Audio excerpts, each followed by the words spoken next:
I'll call the meeting to order. Thank you all for being here. And I'll start by asking Councillor Sheridan to introduce himself since he's participating remotely. James Sheridan, District 3 Councilor. Great, thanks, Jim. I'll say a few words about meeting logistics. Anyone who's joining remotely, we ask you to change your name display to your first and last name so we know who we're talking to. Similarly, when you're called on to speak, please start by stating your name and where you live. We ask you to keep your questions and comments to under 3 minutes. And if you're speaking about a specific agenda item, we would ask you to keep your comments germane to that topic. Anyone who wishes to speak must be called on by the mayor. And you may make a statement or ask questions, but not, we don't engage in back and forth typically with people in the meeting. If you speak out of turn, discuss non-germane topics, go on too long, etc., you will be reminded to conform your comments to the rules. First item up is to approve the agenda, and you have noticed that we adjusted the order of some of the items on the agenda so that we can get the very important items up front, including the city manager and budget discussions. And I will consider without objection, I'll consider the agenda approved. And now we have general business and appearances. This is an opportunity for any member of the public to address the council on any topic that is not on tonight's agenda. We'll take comments from the room and also from online. And Zach, it looks like you're up first. Good evening, council. Good evening, everyone. I'm Zach Hughes, Montpelier. I rise to pay tribute to a long-time Montpelier, Central Vermont resident by the name of Morgan Brown. Died on Monday, unfortunately, after a battle with colon cancer. It happened really quickly, and he was a force. I have to say, written so much about him, thought about the memories we shared together, but he was a force. Some of his work included serving on the homelessness task force, briefly as co-chair as well. But he came here often to talk, and he really believed in making change and doing it. And it was more than it wasn't a job for him.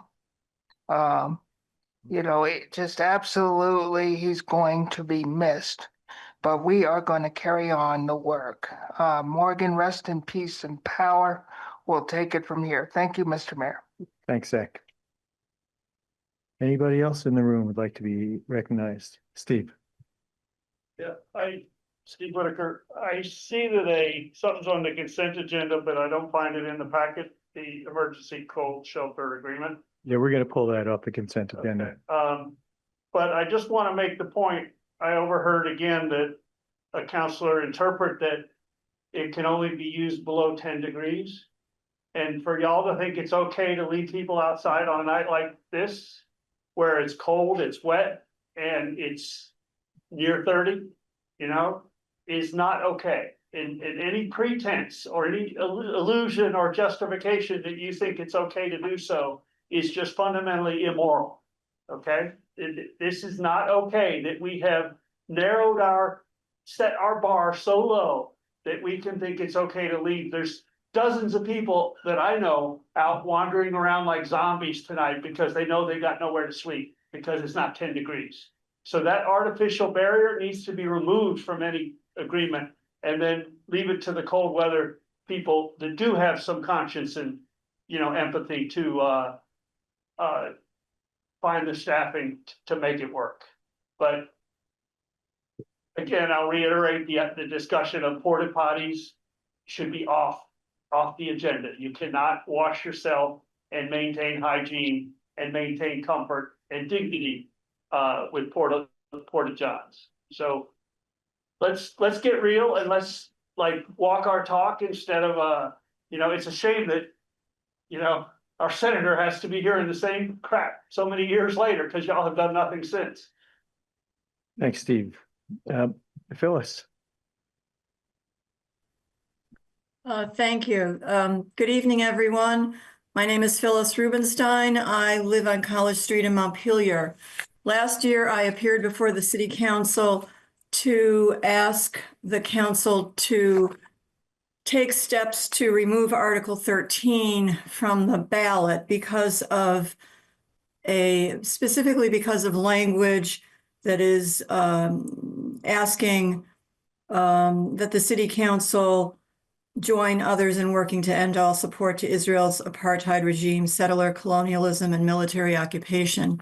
I'm not here to discuss politics and what should be happening in the Middle East, but just to say that sentence in the resolution that was on the ballot last year in Article 13 on town meeting day is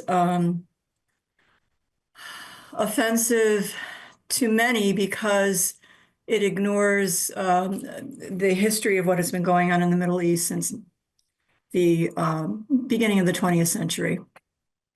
As many of you may be aware, the Vermont Coalition for Palestinian Liberation is again circulating petitions throughout the state to have pro-Palestinian resolutions placed on town and city ballots. Last year, the measure was defeated in Montpelier. Many in the Jewish community felt unsafe and unwelcome by the divisive resolution, and we tried to educate our friends and neighbors about how we felt.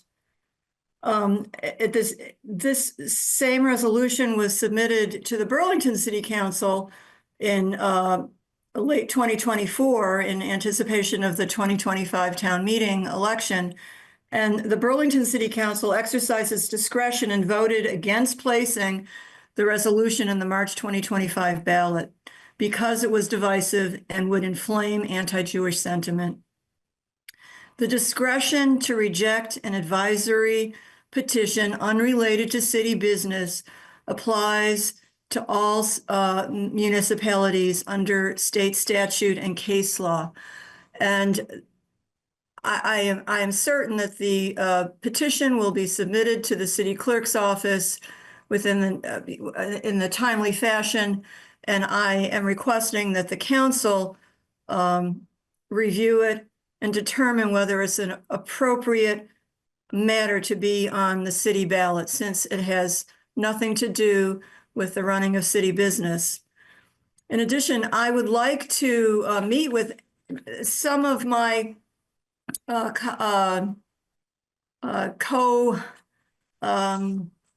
thinkers, and I would like to meet with you, with any of the city council members and mayor, to discuss why we are asking you to do this and to see if you will be able to, if you are willing, if you are going to put it on the agenda in a timely fashion to make a determination whether or not the resolution is appropriate. Thank you. Thanks, Phyllis. I do not know that we've received the petition yet. If we do, I'm sure we'll put it on the ballot for action, or the agenda for action. Thank you. Thank you. Mark, you had your hand raised. Are you still asking to be recognized? Mark Quinn? I just take one quick second.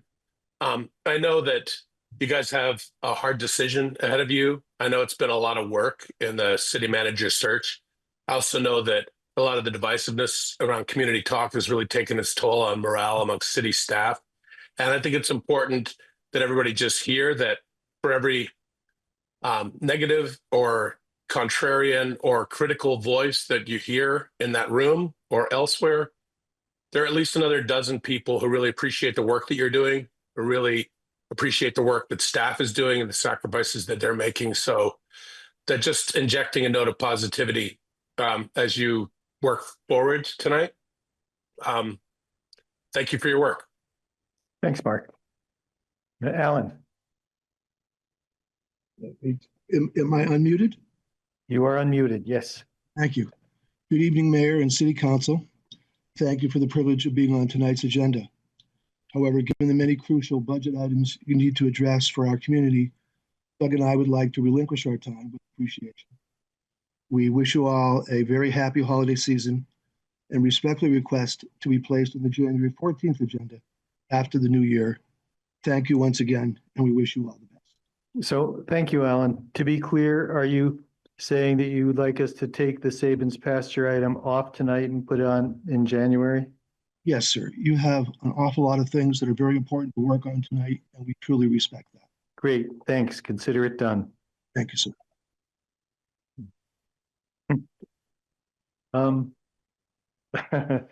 Any,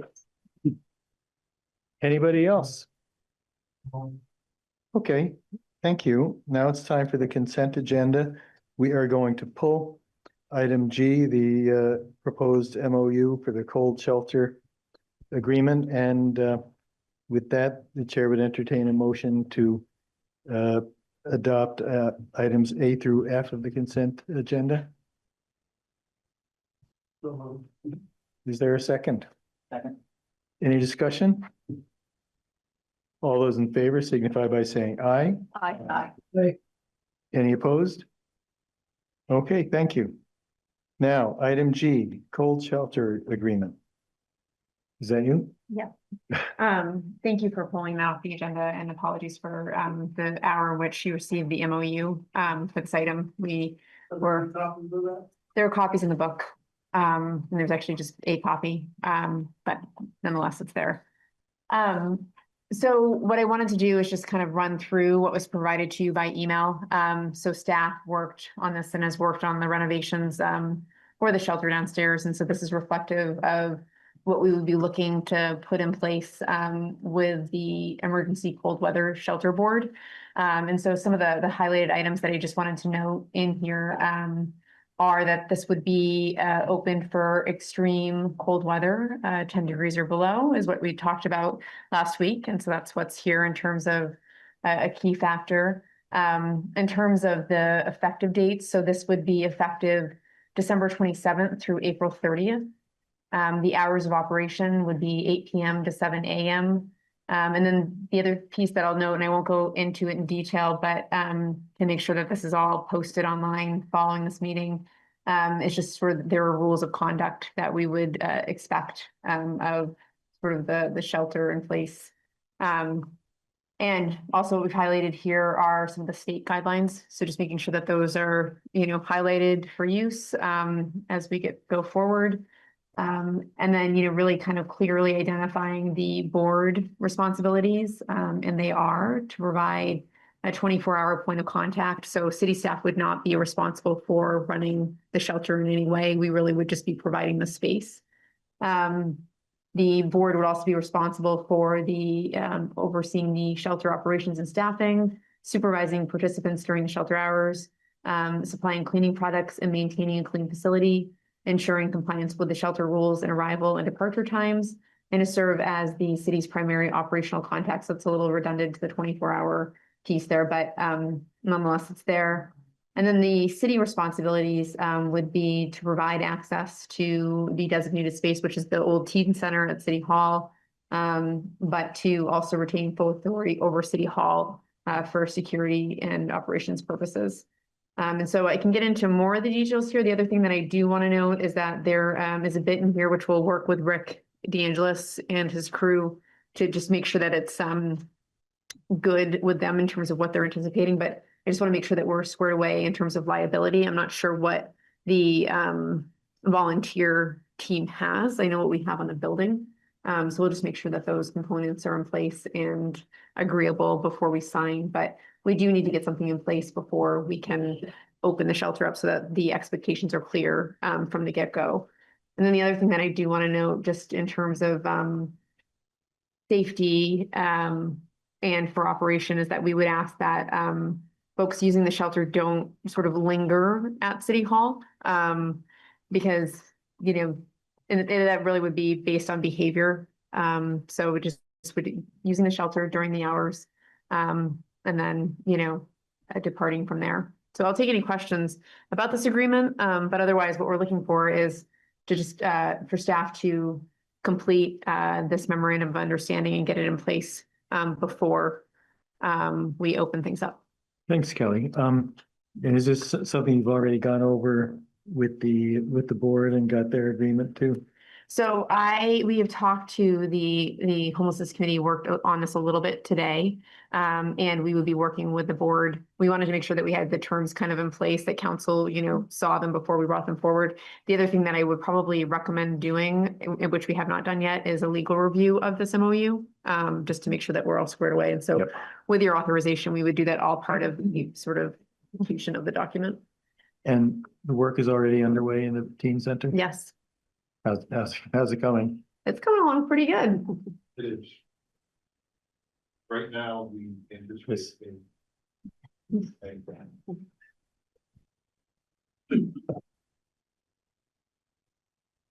Work's progressing good. Chris Lumbro, Sustainability Facilities Coordinator.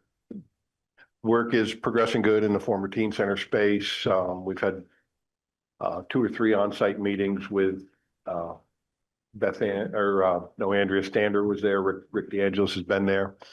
Kind of tweaked the space to fit their needs better.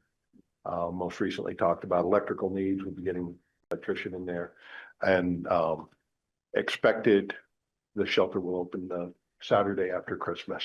Be ready for occupancy. Great, thank you. It's permitted for 20 beds. They intend to just have 15. They think that's all their staff can handle in that space. Thanks so much to Kelly and Chris for jumping on this so fast and getting this done. And Adrian. Yep. Thank you for sharing this. I think the MOU looks fine. I just had a question and a follow-up from last meeting. The cold weather shelter folks did offer to help supplement some of the funding. So I think council approved up to $20,000. And so I don't know if there was like a financial agreement or any discussion about that, just to follow up on that offer from them. So Chris, again, yes, I heard from Rick DeAngelis that the board is going to pay 15 of the $20,000 cost. And we're very grateful for that money. Great. So, thank you. Any other questions from council members? Jim. I heard Kelly say that we will ask people not to be on site, but it says in the thing, individuals shall not remain on site. Now, is that legally defensible? Yeah, I would think so. I mean, and so that's why I also said a little bit about the behavioral pieces. We have had several instances in city hall buildings where, the behavior has not been good. So I think if we could, ask people to depart, that would be best. And if there are issues with behavior, we also wanted to be clear about, not allowing access on a future night if that becomes a problem. And so we will do a legal review, and I can make sure that we ask that question specifically. But we also have been looking into sort of, trespass orders and things of that nature, just to make sure that we're shored up in that way. Yeah. I think it's a great question, Jim. It's a Yeah, public it's not- building. Thank you, Jack. It's not really clear, the way it's written right now, because right now it just says they shall not, and then they'll have their use privileges revoked. And are the police going to remove them? I mean, how is that going to be dealt with? Well, hopefully it won't come to that, but we can certainly make sure that there is clear language in the agreement to not only support if that is something that we do need to put in place, and to make sure that it's legal. But yeah, I'll make sure that there's clarity. All right, thank you. Thanks, Jim. Hence the need for legal review. We've got a lawyer who's going to be looking it over. Ben. Yeah, I just want to echo, thank you for putting this together and acting really quickly on the space. And I recognize like the 27th is a target date. That's great. If we should have a night below zero, 5 days from now, is there, we had talked at the last meeting about potentially an interim solution of the police station, or is there someplace a city property where people can go in the interim. Actually, we have been in touch with Rick DeAngelis, and the Unitarian Church, as I understand it, is going to be available in the interim. So there's not need for a interim space. Great. Thank you.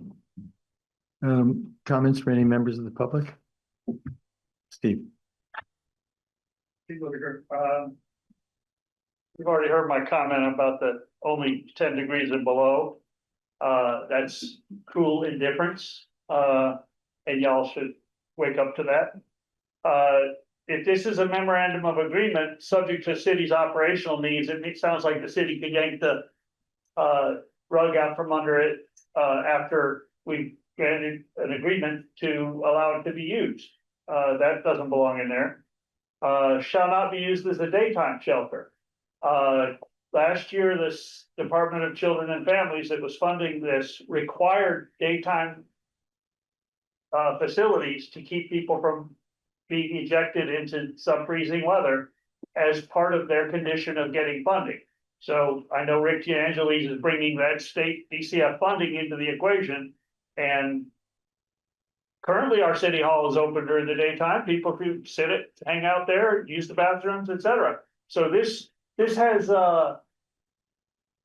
discrimination, class discrimination, housing discrimination written all throughout it. Individuals shall not remain on site outside authorized hours. That's just it's baloney. It's just public building and we can use it whenever we want to. But it's, individuals who remain on site beyond authorized hours or violate shelter rules may have shelter privileges revoked. Revoked by who? And for a punishment for using a public building? This is absurd. Did y'all even read this before you're ready to rubber stamp it? You should not approve it. You should not authorize council staff to execute it until you've seen it after legal review. Smoking is not prohibited on city property. Permitted, it's not prohibited on city property either. So again, this is the way we bully people. We allow staff to use our police force to go and harass people with intimidation and innuendo and rules and policies that have no force and effect of law. And it's discrimination and it's civil rights violations. Pets are not allowed in the shelter. Some people need the pets to survive. So I'm glad you used the phrase behavior and ejecting them from City Hall, because that's where you're going. Thanks, Steve.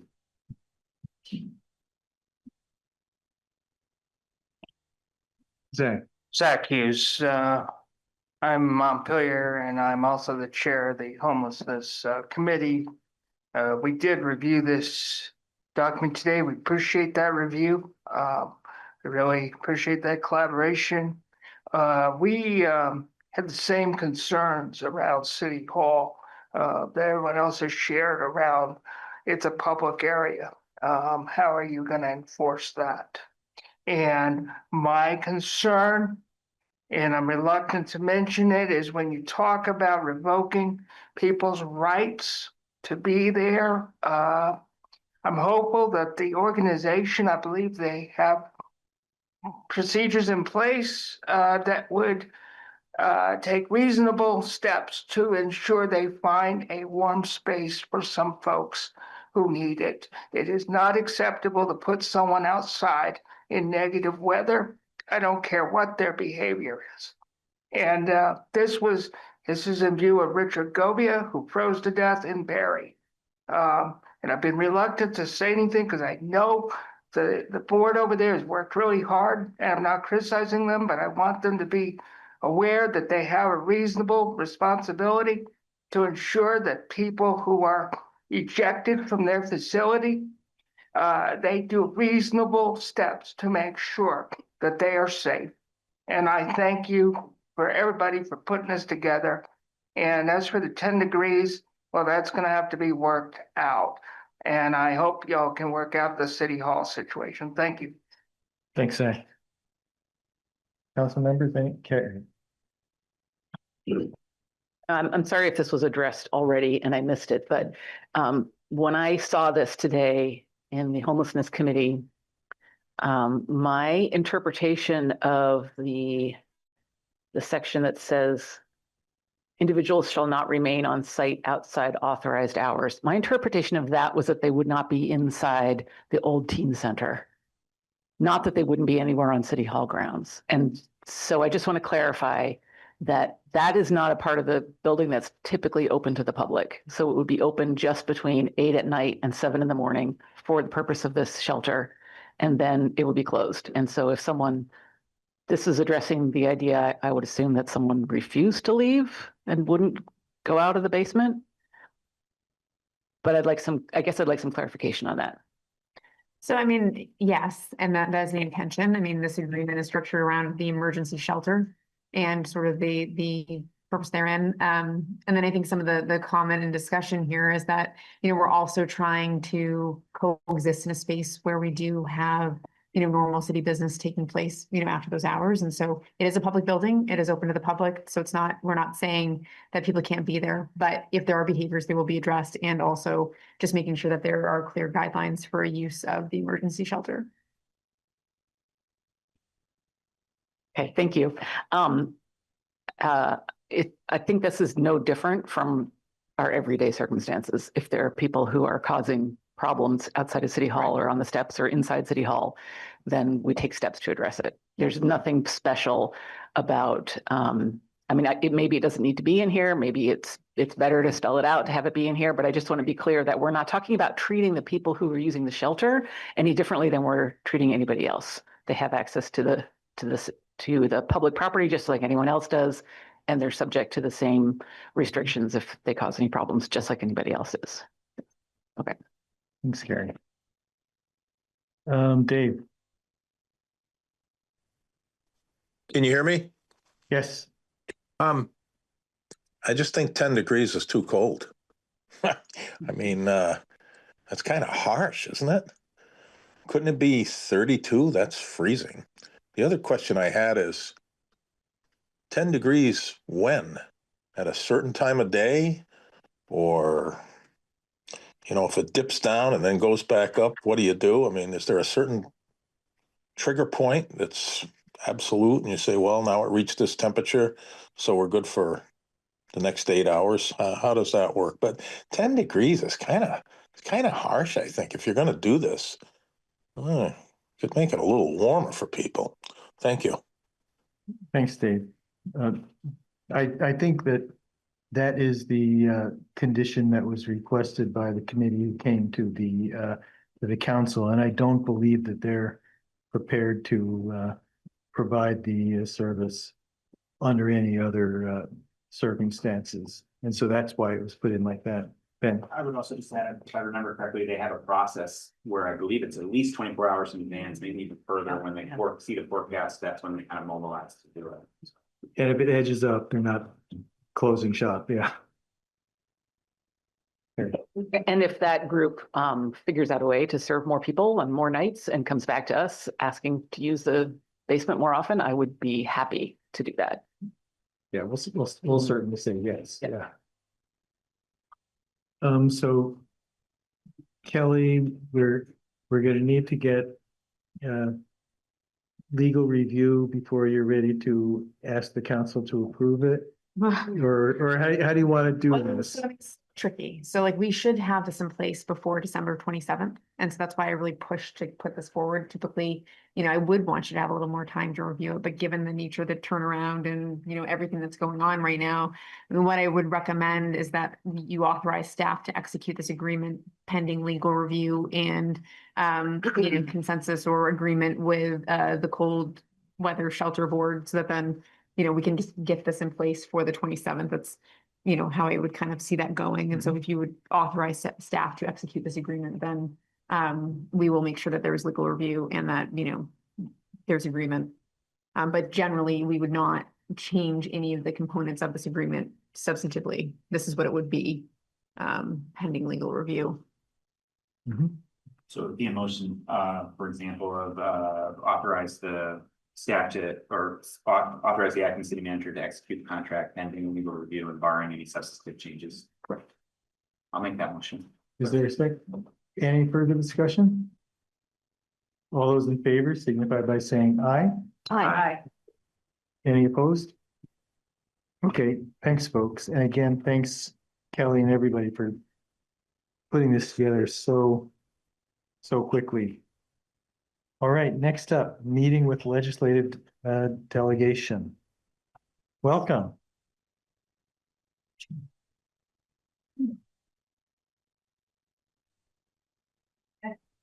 Good.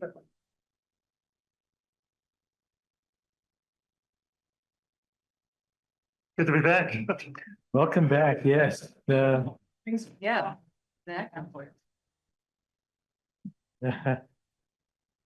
So why don't you introduce yourselves, starting with Senator Cummings, because you've got seniority. You looking for? And Senator Perchlik is here? Yes, Don. Oh, okay, great. So you just want to start with a brief introduction. I'm Ann Cummings, Dean of the Senate, former mayor, city council, planning commission member in Montpelier. I chair the finance committee. I have for a long time. And we do health insurance and we do the education fund. So as it has been for the last few years, we're going to be right in the middle of everything. All right, good to see everybody. Connor Casey, represent Montpelier. Hello. I'm on the Corrections and Institutions Committee. I served 5 years on council with some of you guys. Corrections and Institutions will be, I think, a pretty relevant committee for Montpelier this year as state employees transition away from telecommuting back to the office there. We manage all the space in state government and institutions. So, very curious about what we could do with the 4 buildings that are offline, still pending FEMA approval for reimbursement down by the river there. And got a bill, I think that would be of interest, past the House and the Senate, but we're still tweaking it, H50, that was looking at the use of state space and whether that could be converted to housing. It's been dialed back a bit with more of an inventory, but I think we have to have, I think it's got to be an all hands on deck as we look at the reallocation of space post FEMA. Montpelier needs to make sure we're using that to serve the needs of the residents and community here. So, Thanks. Hello, everyone. Ann Watson, former mayor and city councilor, was in this room for about, well, not this room, but in local politics for about 10 years, which was great. But now I'm one of the 3 state senators and chair of the Senate Natural Resources and Energy Committee. I'm also on the Appropriations Committee with Senator Perchlik. And yeah, happy to tell you more about bills that I anticipate coming up, but really excited this year to be working on issues related to housing and energy. Thanks. And Senator Perchlik, welcome. Thank you, Mayor. Yeah, I'm Andrew Perchlik, your 3rd state senator, never been the mayor of Montpelier. But my father was the mayor of our hometown at one point, so that's my mayor creds. You have to have some of that to get elected Senate, it seems. And I've been in the Senate for 8 years. This will be my 9th year. I've been on transportation that whole time. So happy to talk about transportation issues. Was on education for 4 years. And then the last 4 years I've been on appropriations, and now I'm the chair of appropriations as my main activity. I live in Marshfield and work for the state in Montpelier. All right. So, Hi, I'm here too.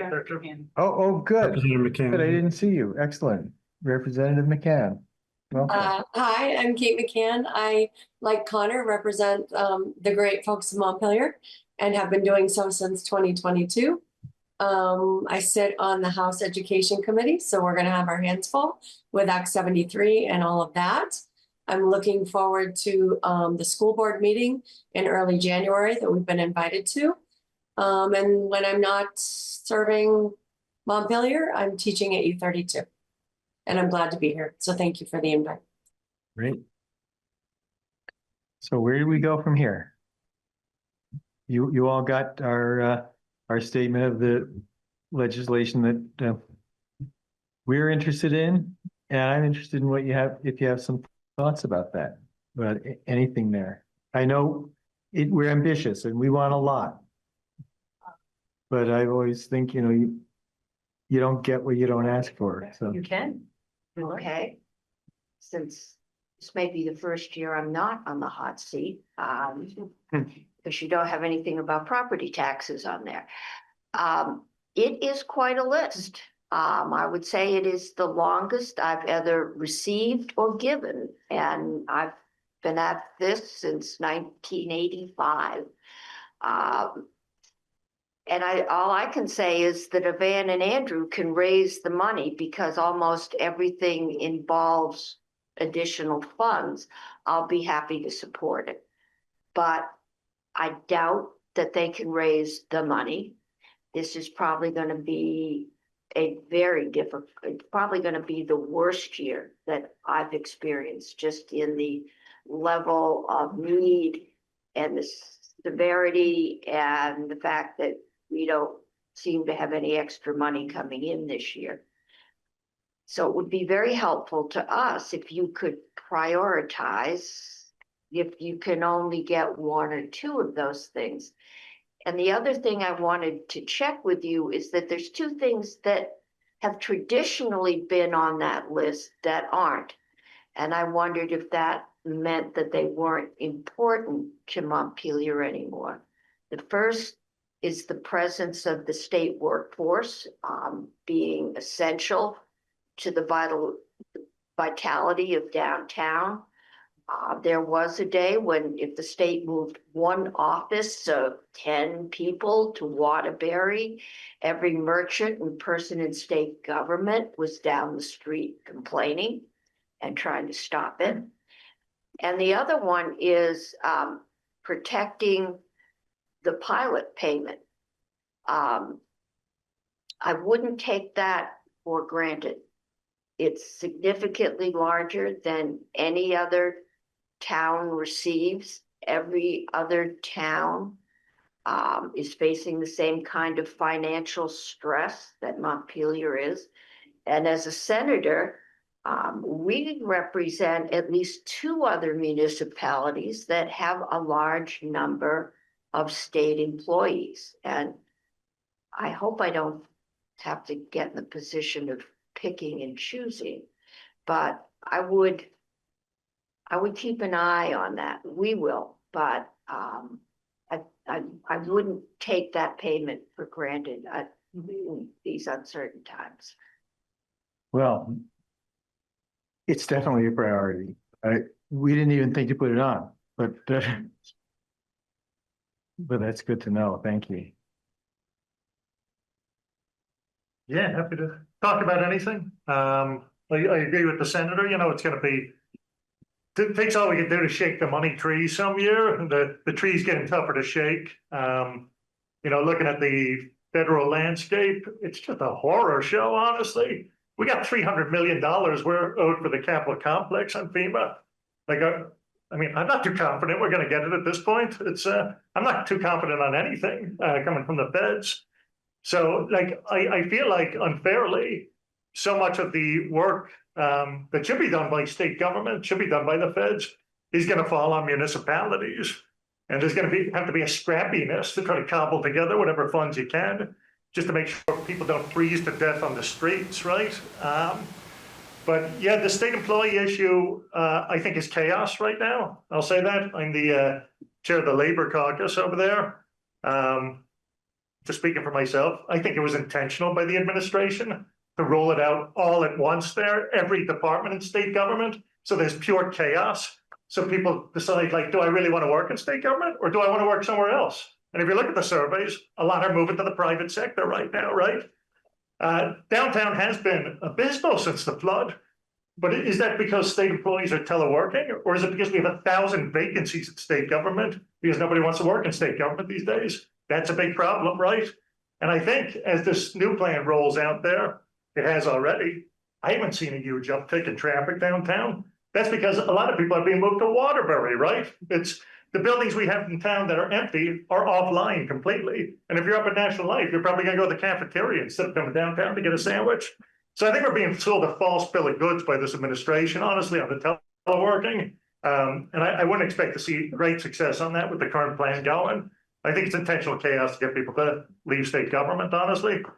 Other issues going on, like it's stuff that affects every community. ICE and corrections, we're looking at ICE very closely. We're complicit, I think, to some extent, by housing detainees in our facilities. They shift them from state to state so they can't get lawyers. Again, like I don't like the idea that we have a contract with ICE. I think the federal marshals are different, and I don't like that we're shipping people out of state too. They go off on a drug charge and they come back with a swastika tattoo because they're interacting with gangs in prisons out of state there. So this is all stuff that affects our communities. In the House, Kate and I are 2 out of 150, right? We have to scream from the mountaintop. We go in the steel cage and we yell and yell and yell. And sometimes we're successful. I think working with the senators, we're really happy that we got $1.2 million directly to the city in flood aid. But it's tough. It's not even partisan, because if you're from a community that's been impacted by a flood, right? We all know. But if you're from a community that hasn't, you don't know. And you might not vote for a generous aid package. So it's been some interesting coalitions trying to do that. But I mean, I'm still aware we're still crawling back from the flood. And we got to make sure our dams are in good shape. We got to make sure the flood commission is well funded. I was happy we got the 100,000 there to start working on the pit. But really, we need to elbow our way to the table as far as all the decisions about the space, the very limited postage stamp of space in city government. We need some of that state land, and we need to be working closely with them. So I can forever. It's great having you guys, because the capital's in Montpelier. We like seeing you up there, advocating with us. It's great having Jack up there as mayor. It was great having the flood commission up there. So we'd ask you, we have free time with this committee of interest. We can only cover so much ground, but it's good you approved that lobbyist there. Gwen is an excellent lobbyist, and she keeps us constantly in the loop there. So Thanks, Connor. thank you. Yeah, so I saw on your list, there are a number of items that pertain to the Natural Resources and Energy Committee. One of the things that I noted, so you have modernized Act 250 by exempting and streamlining review in designated downtowns, growth centers, et cetera. I don't know if it would be useful to go back a little bit, because we passed a major reform to Act 250 a couple of years ago that is still playing out right now. And it is intended to be the kind of reform that would allow for a municipality, ideally like Montpelier, to be able to take on some of the review that the state might otherwise do, which is, it's very duplicative with your process already. And so hopefully without a lot of extra work, if developments in Montpelier only needed to go through one review, just the city process, and be exempted from Act 250. I think that would be phenomenal for development in the area. And so we're anticipating that the rules for that are going to be coming out soon. And I'm hopeful that Montpelier will be will find that you all are interested in becoming what is called a tier, or having tier 1A areas, and perhaps also tier 1B areas. And this has to do mainly with where there's already water and sewer in the ground, because those are places that are ripe for development, right, where it is a lot easier.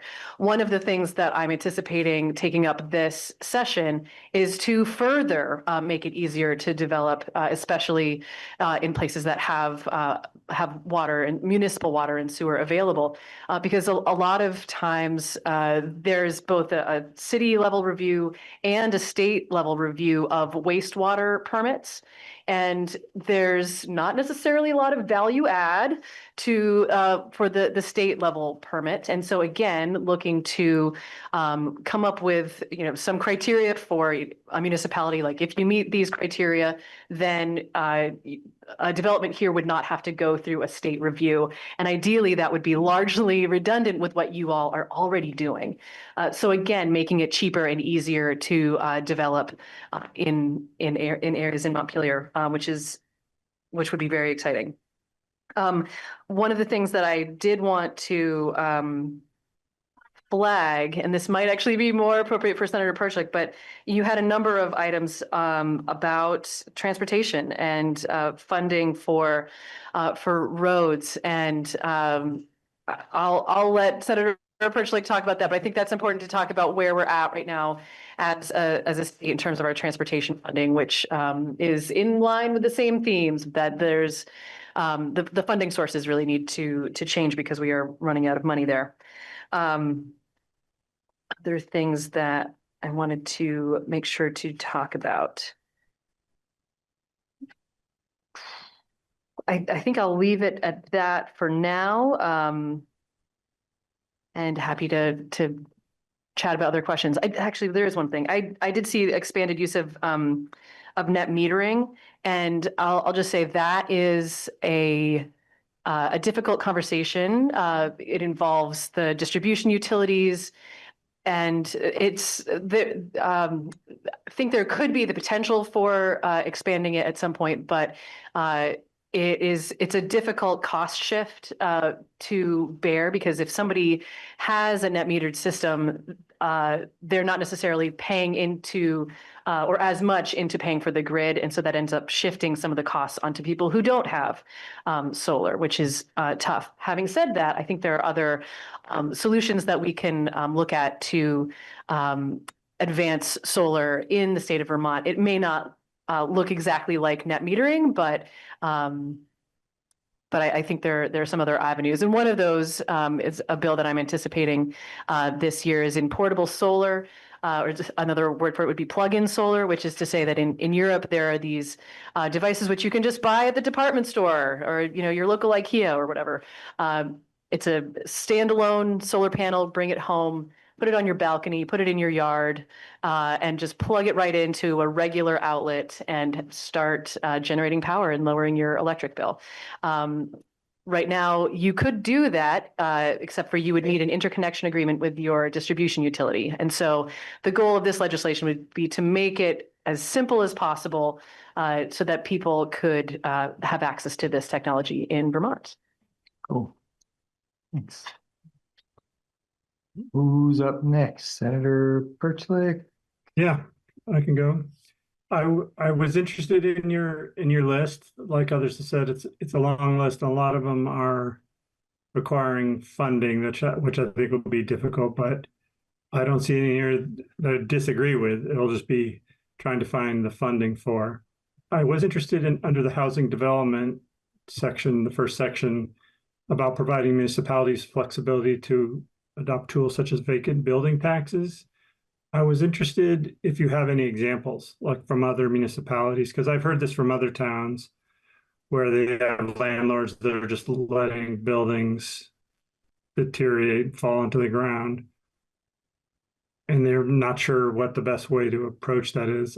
I've talked to Ledge Council about what different things that we could do, but if there's an example that the city particularly likes or thinks that would be particularly helpful on how to basically encourage those landlords to do something with the vacant building by taxing them at the potential value or something like that, I'd be very interested in hearing about that. Also, what you want to see on short-term rental regulations, you're like Stowe, other municipalities have done short-term regulations, so I don't know what you're looking for from the state on that, just more guidance, or do you feel like you need more flexibility? Be interested to know a little bit more about that. And also the Housing Trust Fund. I wasn't sure exactly what that was. But overall, I think as others have said, the budget is going to be tight. Any money that we have set aside from last year when we had some surpluses, it's going to be a discussion with the governor about whether that should be used to lower property taxes in the education fund or fund other priorities. And as also was said, the transportation fund is down and had a downgrade by the economists in July, and I'm afraid that we're going to have another one in January. They already had to lay off some AOT employees and are really trying to find projects to cut. So paving, money to municipalities for local roads, I think it's going to be tougher. For the first time since I've been in the Senate, we're going to have a transportation committee meeting out of session. So tomorrow morning, all morning is a meeting about the stuff. The Transportation Committee is meeting to try to figure out what we're going to do. There needs to be some new funding or some pretty drastic cuts to have the transportation program align with the transportation funding. On the transportation fund, is there any reasonable prospect of seeing a way to generating some funds from people like me who drive electric cars, so we're not paying a gas tax? Is there any? Yeah, we should be paying. You should be paying your $89 additional registration fee that EVs and hybrids pay. That's probably not equal to what you were paying gas tax. So if that could, change a little bit, but there's 10,000 electric vehicles or something like that. Even if we charge them double, it's not going to make a big difference. So, there's talk about things like that are, I would say, fiddling around on the edges. But if we need $33 million or something like that along that line, we need to have something that's a little bigger. It's one of the talks thing is that a third of the purchase and use tax on vehicles goes to the education fund. So transportation folks would like to get that back to the transportation fund, but that would leave a pretty large hole in the education fund that's already has a large hole in it. So it's unlikely to happen. But those are some of the discussions that are happening there. I'm interested to see if the changes we made to the local option tax split is going to, how much of a positive impact that will have on Montpelier. Really interested in working with Connor, Representative Casey, on how the city and the state complex work and how we can maximize the city's benefit and also unload some of the things that the state kind of complains about. I think there's a lot of opportunities there, but there's some more work to be done for sure on that, the relationship and what exactly the best path forward is, and where the Montpelier Commission's work with the federal building and the state interest of that area too. Willing to continue to collaborate with the city on that. Great, thanks. And Representative McCann, do you have anything? Sure. I would just say that those who know me, I've dedicated my adult life to educating young people. So education is my game, and that's the lane that I stay in.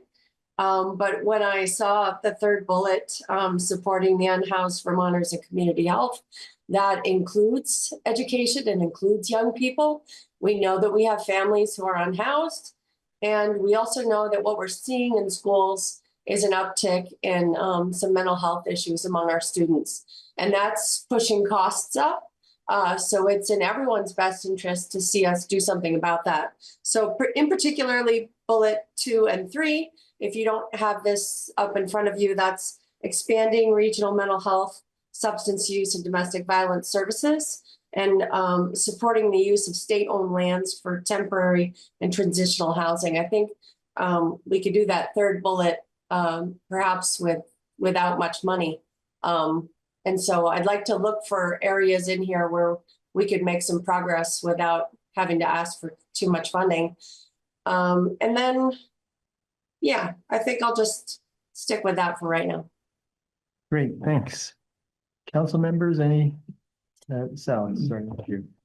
A couple of things caught my attention. Thank you for being here and for everything you're doing and trying to do.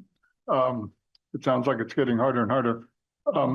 Senator Watson, you mentioned Tier 1A designation, which we are going to apply for and hopefully get. One of the issues, talking particularly to small developers, but I think it applies across the board, is that appeals of permitted projects is a very low bar to appeal. And while the city can adjust the fees to appeal, we can't adjust the criteria of who has standing. One of the ideas is that if a permitted project passes Montpelier's DRB and it's in Tier 1A, it should be exempt from appeal. something to consider.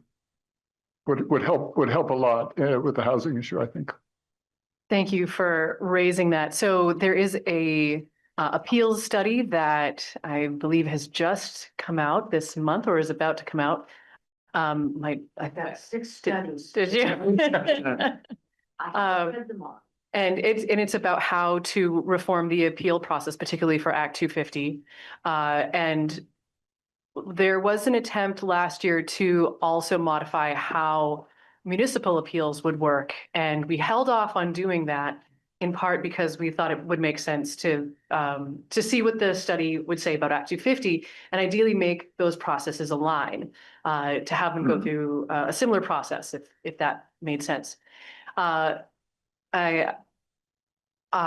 not sure if my understanding is that there may be a bill to do some Act 250 appeals reform this year. I think it's the gist of it was mainly to move the appeals to the Land Use Review Board with the intent that they would be faster, because this is one of the goals. And I mean, I remember being in this seat and with you all and having appeals be a difficult topic. But one of another idea that's floating around out there is to say, what if there was a process by which, we could have the time for appeals be at the moment of planning, to be very prescriptive about what would qualify in a particular zone. And then once that plan is approved, then you can move forward with that project and the opportunity for appeal has happened. Now, to be fair, this is not something that I think is going to come up this year. I think that idea needs to be talked about, but it is similar to what you are talking about. And so I think I think it's worth talking about, but it is important to acknowledge that people have a constitutional right to appeal.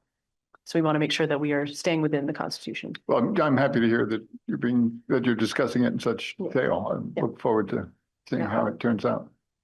And Senator Perchlik, I see you've got your hand up on this point.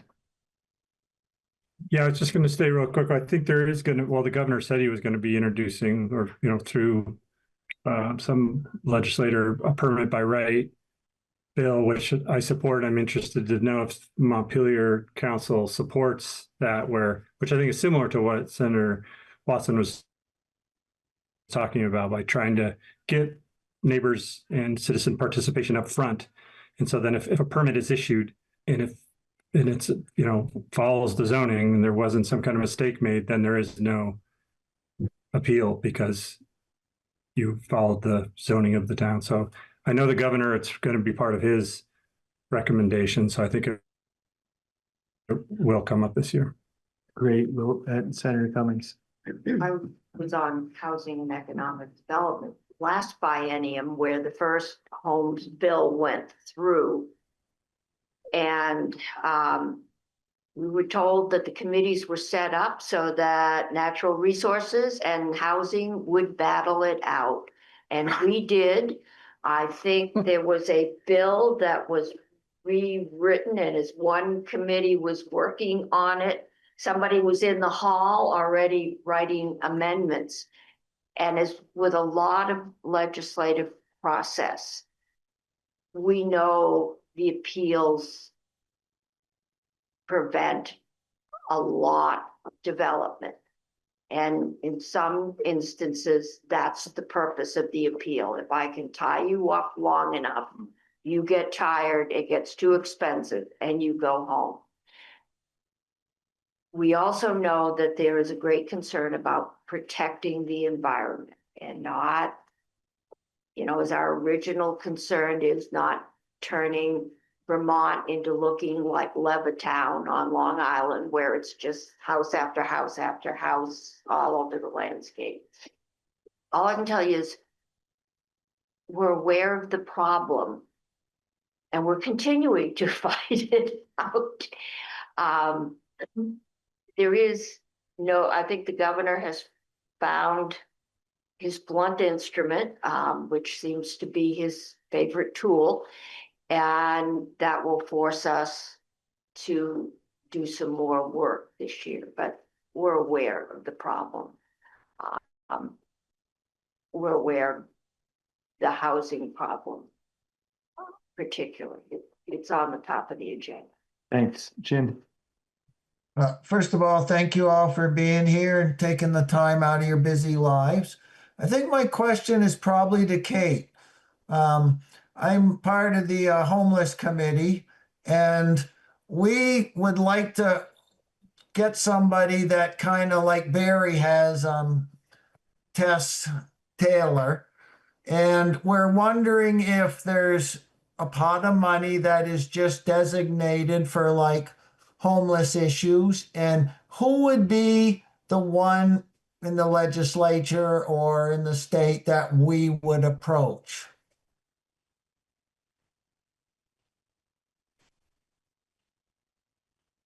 I don't see anybody reaching for your checkbook. Probably, you're looking for someone from Montpelier or just someone in the legislature? We want somebody in Montpelier that can be a dedicated person like Barry has that deals with this. And, that's why we joined the situation table. But who in the state would know if there were funds like Barry got for Montpelier to get? I bring in the commissioner of BCF, honestly. I think it's well within your right to pull commissioners into this body, because the state has largely just shirked their responsibility on homelessness, Like the hotel voucher program was a horrible program in many ways because we're getting fleeced by the hotels, there was some rough behavior going on in there, but people had a roof over their heads. They had a lock that they could do to keep them safe at the end of the night. And we prematurely got rid of that program, essentially, after COVID there, without having any creative solutions to come up with a backup. And that's resulted in what you're dealing with right now. We've just put it on the cities. And if Section 8 housing continues to shrink or goes away, as the president has said he would like to see it go away, there were many meetings offline and trying to decide if there was enough of a crisis to have an emergency board a couple weeks ago over Section 8 housing, but that's another issue to watch. The feds at the last minute came through with some funds, and we didn't have to come up with state funds at this time, but that's going to be some of the conflict between the money that got set aside last year. That's the money we use to pay SNAP benefits. We know we will not be reimbursed for the money we put out, and I think it was between $7 and $9 million. We think we'll get reimbursed for LIHEAP, but we had a reserve there, so we were able to start LIHEAP on time. But we know that Medicaid cuts, most of the hospitals in this state are seeing their books in shades of red or pink.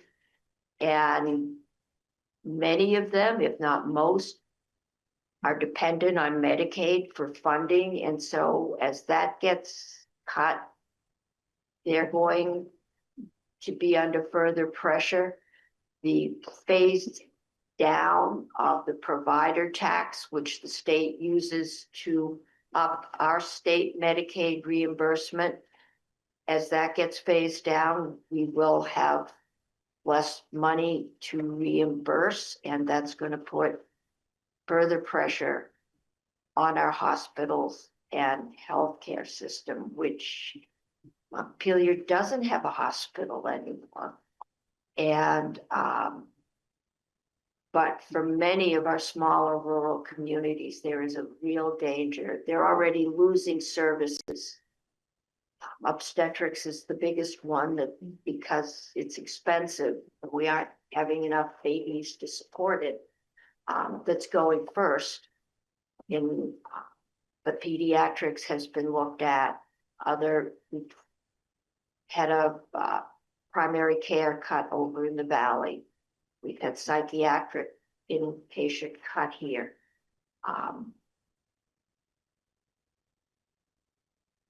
And as it looks that the tax credits for the healthcare exchange, the online, are not going to be reimbursed.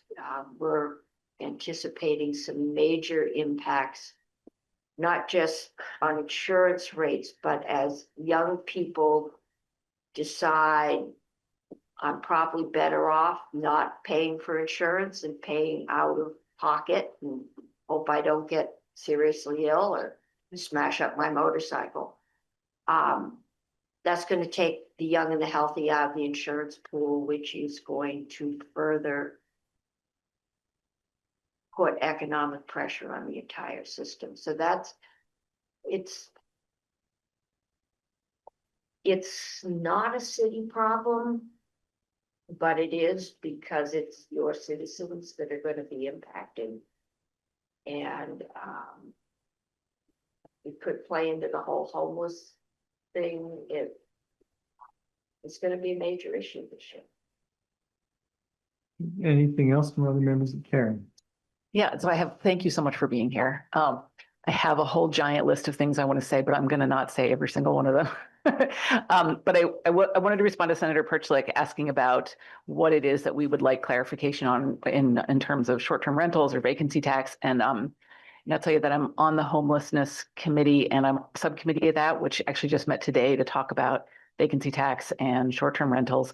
And I think that at this point, we're in a position to make some proposals to City Council to move ahead without necessarily needing changes from the state, but stay tuned as we figure out that there might be things that we want to ask for. I just want to echo the need to address the appeals process. We feel like we really covered that, but I just want you to hear it again from another member of the council that this is hugely important to us and we need action at the state level to be able to really address it. And then health insurance, Senator Cummings, you were just talking about how expensive it all is. This is, I don't know what the state can do or should do, but I do want you to hear from us, something that I know you already know, which is that our municipal budget is raising at a much higher rate than the cost of living rate of inflation. And part of that is because of health insurance costs. And that we have really, we can scrimp and save and we can cut here and there, but health insurance costs just keep going up. And it is a huge impact on our tax rate and a tax burden on our citizens and keeping us from spending money on other things that would be of more service to the community. So I know you know that, but I want to get that on the record. And then there's just one other thing that I want to mention that is not something that was on the legislative agenda. This is just coming from me. But as sitting on the Board of Civil Authority and going through the property tax appeals process, I feel like I have seen in the past year or two that people who are qualifying for income sensitivity are not getting as much money from the state as they used to. And that we're having people come in or for property tax abatement also is another one where people are coming in and they're saying, I can't pay my taxes. I could pay my taxes up until this past year because the state was assisting me. My income didn't change, but something at the state level changed. And I don't know what those details are, but it's affecting quite a number of people who are not able to pay their taxes now. And then the other little piece of that is that the timing of when those decisions are made and when those payments are issued from the state does not line up with the timing of the city sending out its tax bills and people being able to pay their tax bills with the payments that they receive. So I will stop there. Thank you. I have a guess as to what might be going on, since we also represent Stowe and it has even higher property values than Montpelier. But income sensitivity is limited to in your income that is sensitized, and it is limited in your housing value that is sensitized. And housing values have skyrocketed. And we have not made that adjustment in the present system because we're supposed to be moving to the, what does the administration call it? The new world. And the Act 73 does make changes, and I have concerns about it because it bases your sensitivity payment on your income, so that if you are a moderately incomed retired person, but you live in a high value town, you may not, even under this new system, do as well as you used to. And that's a massive bill, and it's going to take massive tweaks. The hope is that it is more understandable, because the present system, it's based on last year's taxes and last year's income. So when we saw that huge 18% spike that we got down to 14, we had to go back and make sure that you were going to get rebated based on this year's tax bill, not last year's, because if we'd gone to the year before, people would have gotten nowhere near what they needed. So there are changes. They aren't happening all at once. Everything in the bill is dependent on districts being reorganized. I know there'll be changes this year, but I don't know exactly what they'll be. But all I can tell you is, yeah, it's the housing values have gone up faster than, and last year you couldn't get any traction. We also have a lot of towns where the non-homestead rate is actually lower than the homestead rate, which when we set those 15, 20 years ago, we knew that eventually cross, just because school spending goes up faster. But I haven't been able to get any traction to adjust that either, and there would be winners and losers, and there would be pain on some level. So at this point, everything to do with property taxes is in flux. And to throw in another piece of that, the income threshold for the municipal side of the income sensitivity has not caught up. It hasn't, it's still like $47,000 or something. And so that's, you're likely to be hearing from the mayors about that. Good, because I tried to change that several years ago when I had a Montpelier resident who had been living on $47,000 a year, and her husband, who was in a nursing home, reached the point we had to do $2,000, $7,000 drawdown from his retirement account. That put them over the limit. And for $5,000, she lost something like $15,000 in tax relief, in tax support. And I was told, well, that involves municipal tax rates, and we're not touching those. So if we can get the mayors to be on board. we just had a meeting of the Mayor's Coalition last week, and it seems like some of the people are interested Okay, in. if we can get a coalition going with that, Great. find some place. Great, thank you. Ben. Yeah, I just thank you again for being here. I'll be really quick just to highlight a few items that I think are of particular importance, like location-based appeal relief. And then the other thing I just really want to say is thank you to the delegation for securing that appropriation to the Central Vermont Regional Planning Commission to do feasibility planning on the federal building.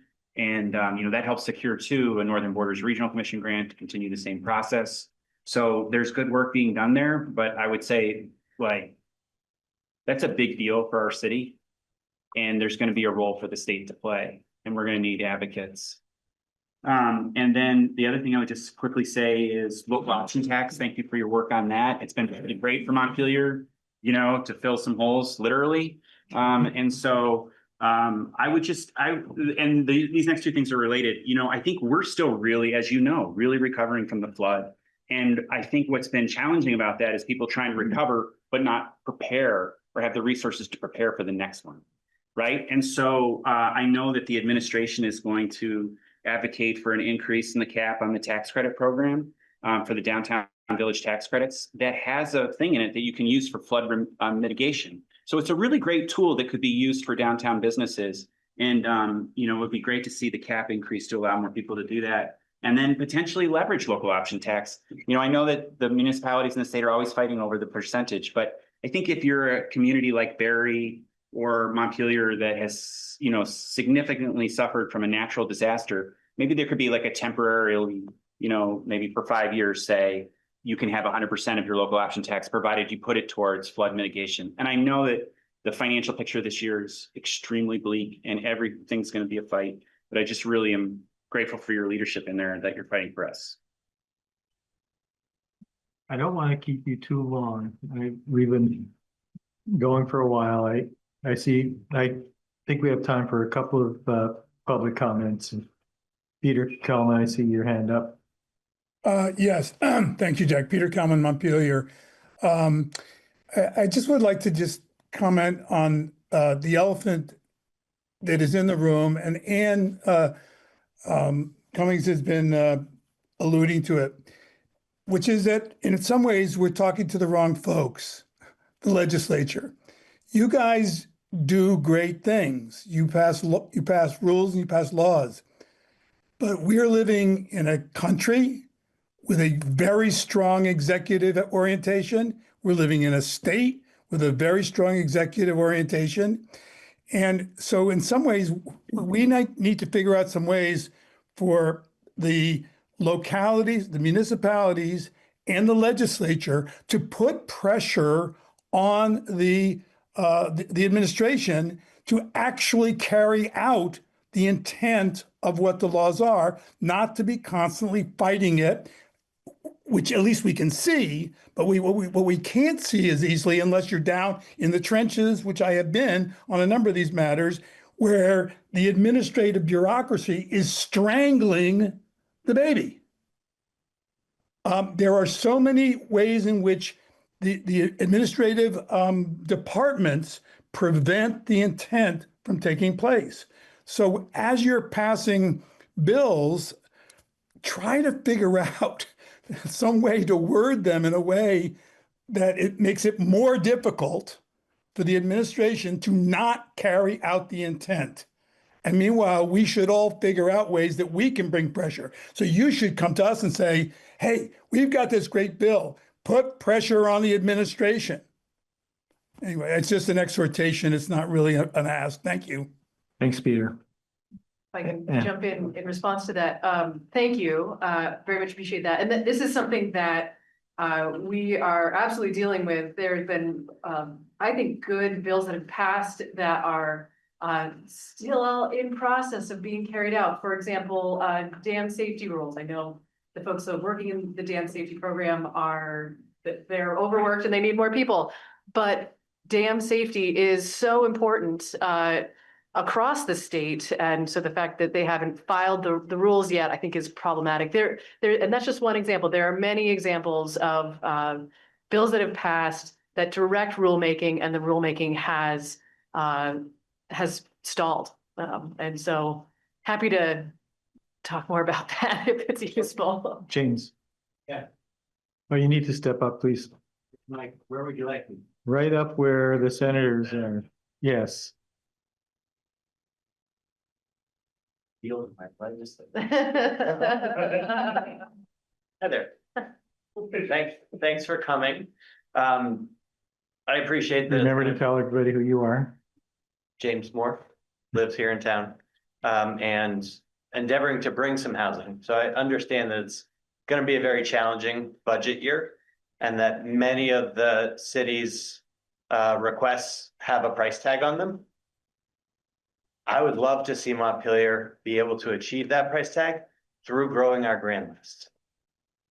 And when Montpelier achieves 75 units a year, that's roughly $500,000 in additional local and municipal taxes. That would shorten that list pretty dramatically.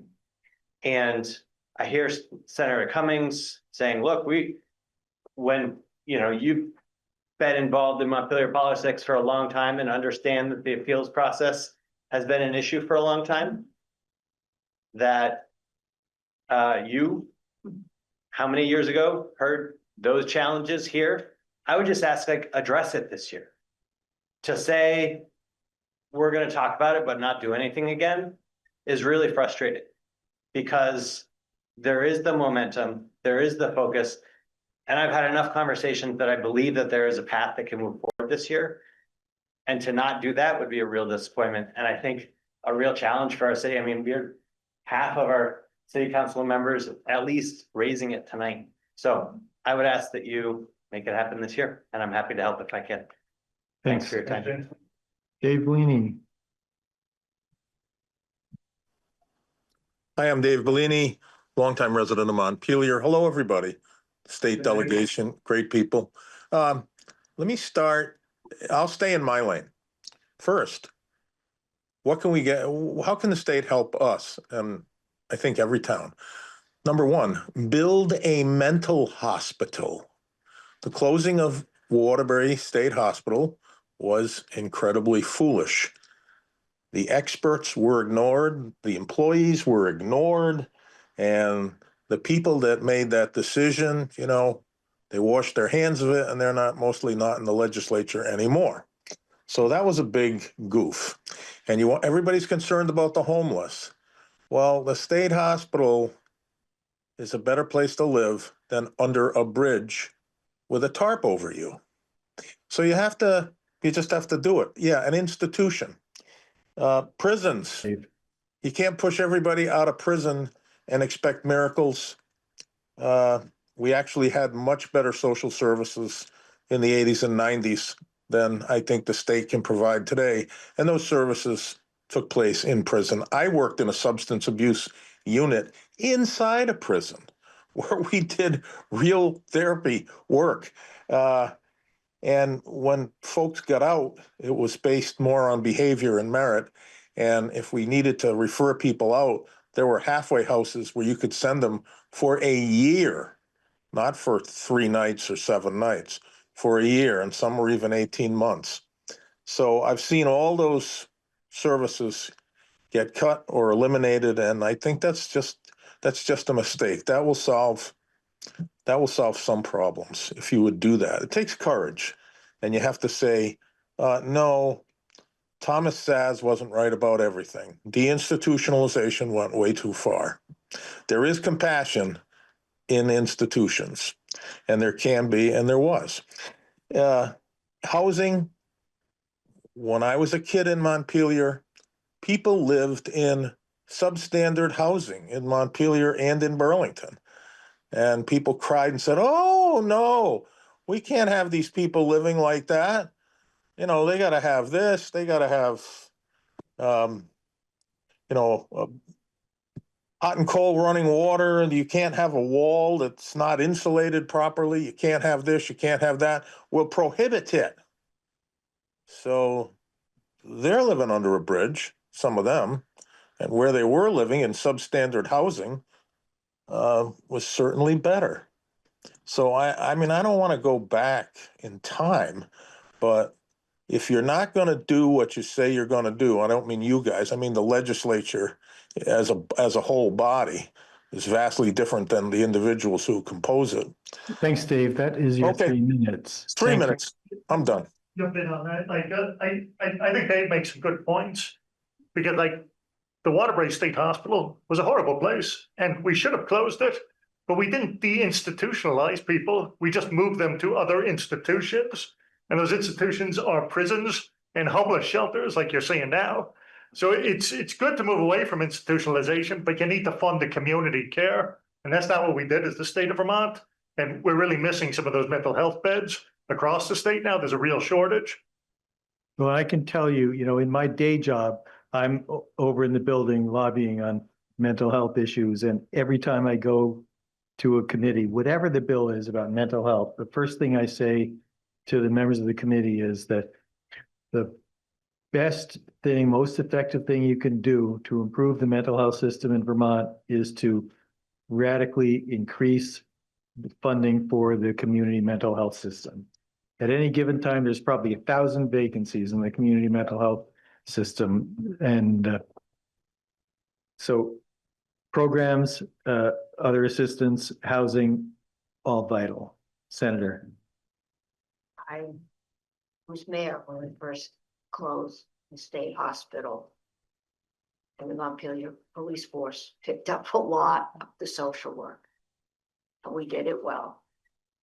We said we did it because community-based services were better. I wasn't there then. But we never did supply the money. And I'm on record, I say it at least once a year, we have chronically underfunded the community-based health services. We get to the last night of the budget and we level fund all those community-based services, home health, yeah. And we're paying the price. More likely people out there are paying the price. We went through a lot of discussion over the sizing of the state hospital up here with the regular hospital. And the issue came down to Medicaid would not pay for just having somebody stay in a bed and be cared for and be watched. They would only pay, and Jack, I'm gonna look to you because my memory is that was a while ago. They would only pay for treatment, but not for custodial care. And we at one point were trying to locate what was that tent city in Middlesex for try and put that up where the state police are now. But the concern was that Medicaid, EMS would say, nope, you're just setting up a campus and you just, moved them down. And apparently that's what they said because the state police weren't there instead. So we know there's an issue. We know we have an awful lot of people out there on the street with mental health and substance abuse issues. But without some federal support, we haven't come up with the money to do what needs to be done. But yeah, maybe the state, I got lost down in those dungeons more than once, was a terrible place. But it's better than sleeping on the sidewalk in the weather, in this weather. Thanks. Steve, last comment.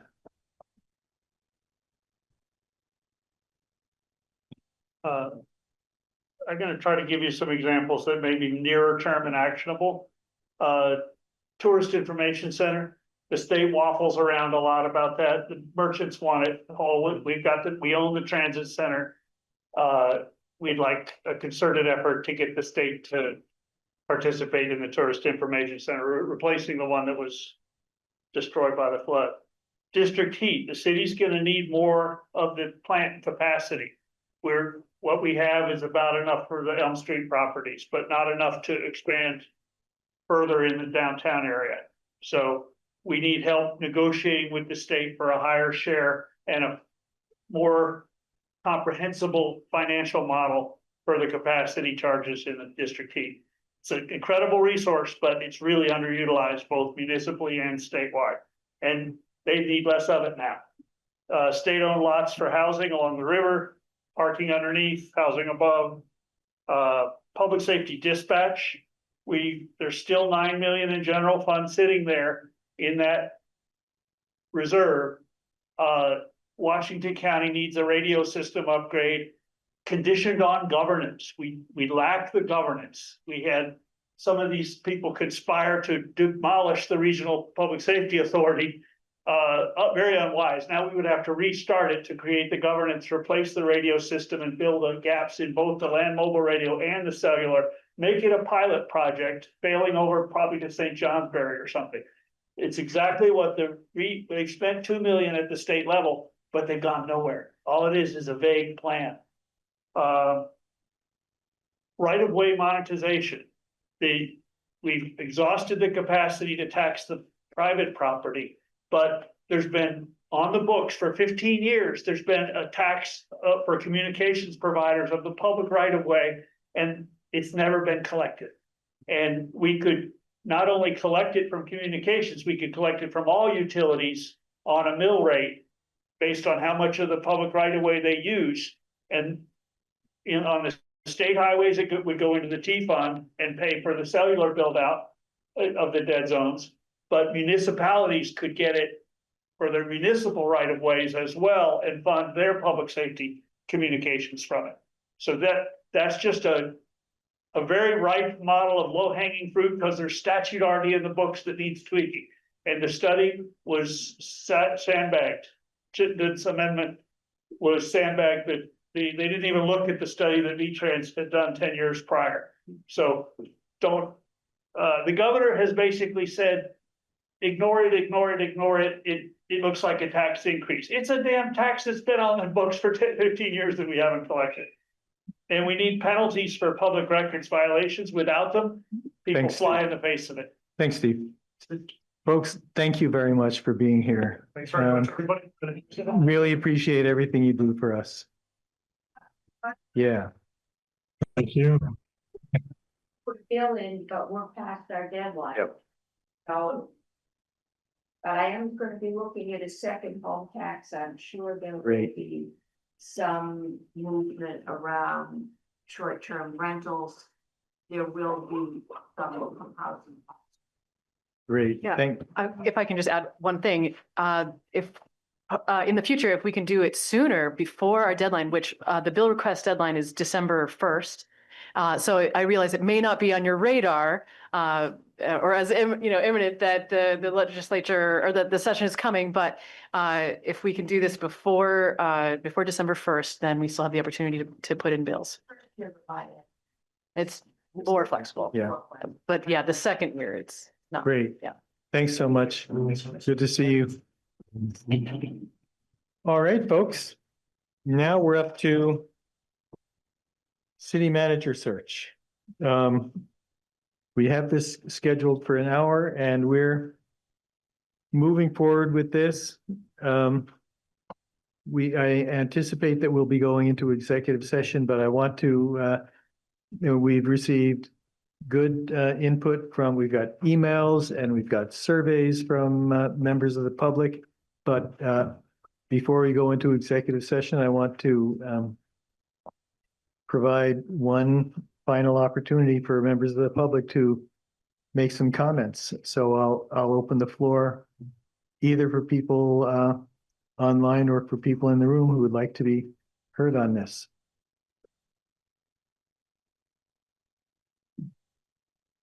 Steve. Online, I'm prepared yesterday.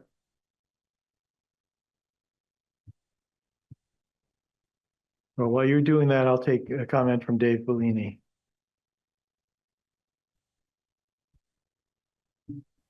I won't take long. I was like a shopper when I watched the two candidates. I liked them both. I couldn't make up my mind.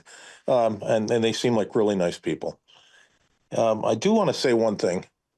When Pope Francis died, the Catholics put in a pope in 17 days to lead 1.4 billion people in almost every country on earth. There's a lesson there. 17 days. Thanks, Steve.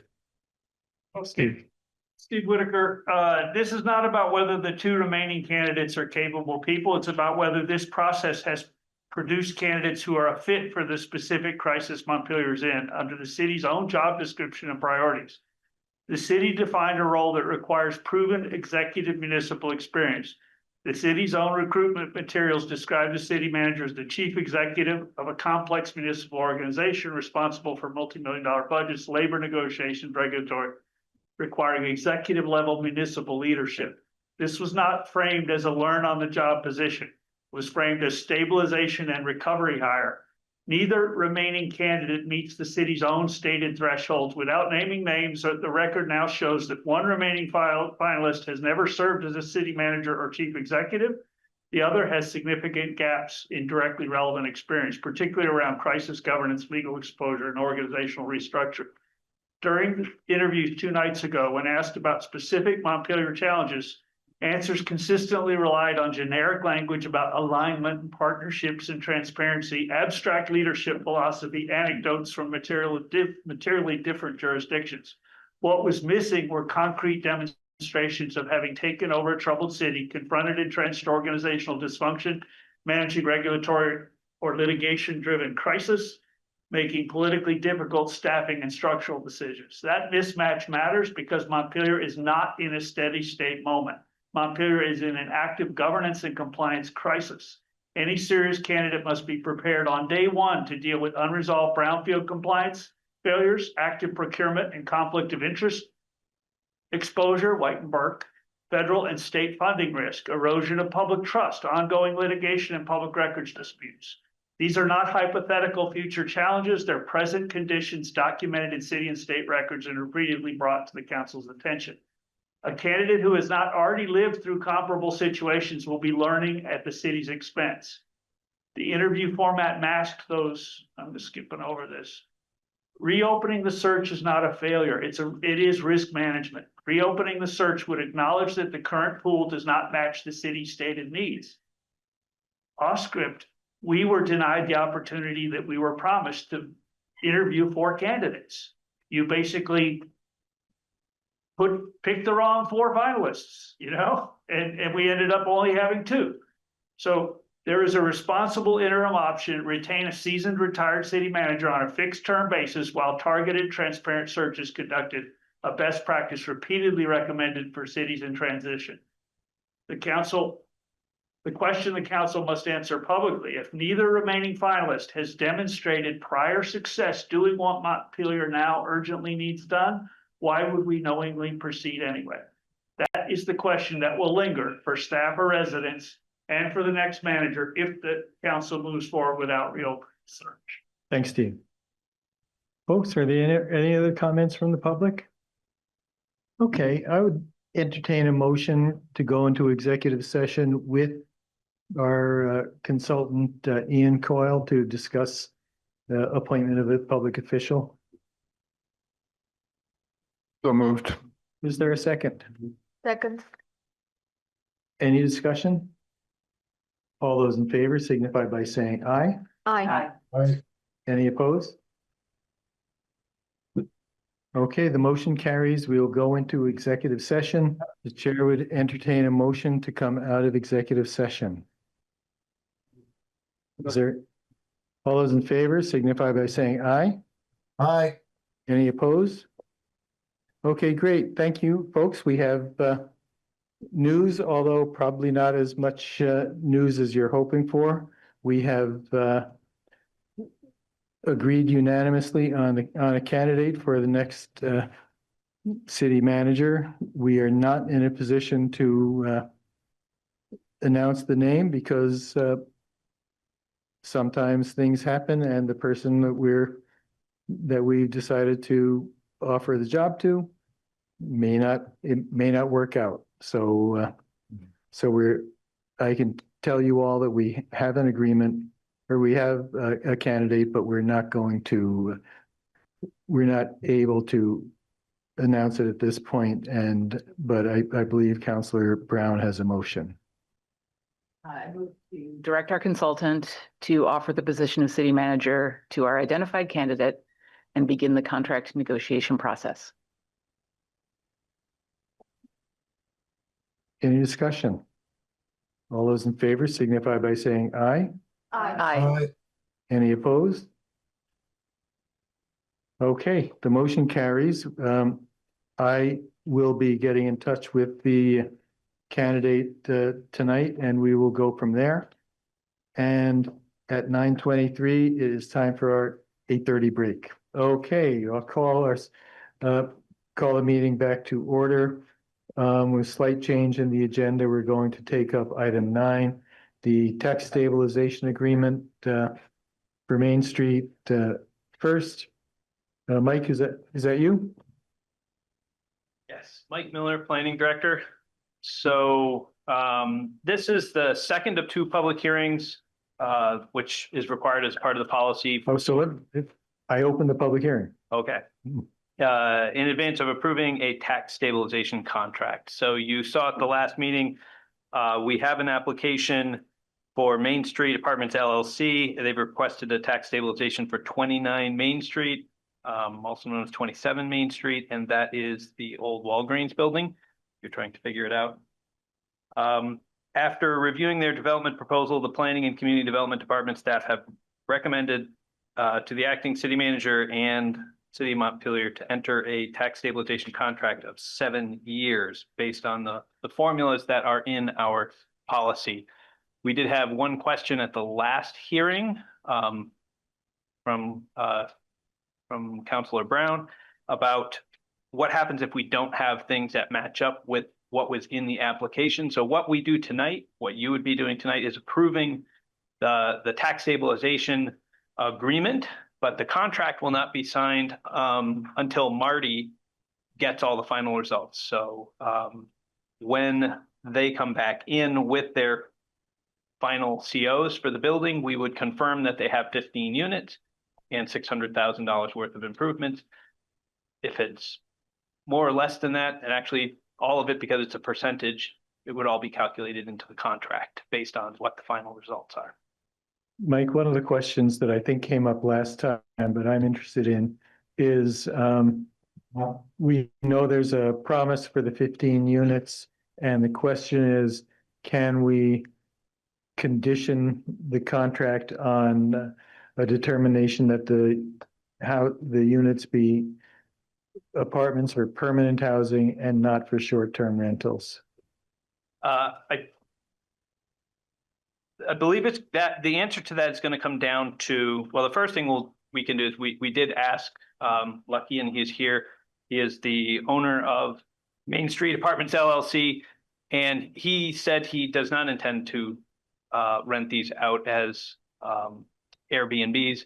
Now, that's also slightly technically a slightly different use. It's not a residential unit if they are rented out as B&Bs. So the tax stabilization agreement is talking about rental units in order to get the extra year. So if it was not a rental unit, then it doesn't qualify. It becomes lodging instead of residential. Great. Mr. Boardman, would you like to step up and say anything? Okay, fair enough. All right. Since this is a public meeting or public hearing, I'm interested in if there are comments from any members of the public, either in the room or online.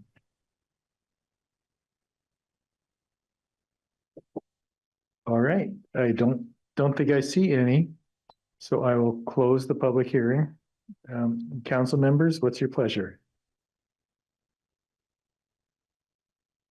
We could. We're looking for a motion to approve the tax stabilization agreement. Yes. Yeah, I move that we approve the tax stabilization agreement. Is there a second? It's seconded. Any discussion? All those in favor signify by saying aye. Aye. Aye. Any opposed? All right, there we are. Thank you for adding to the housing stock. All right.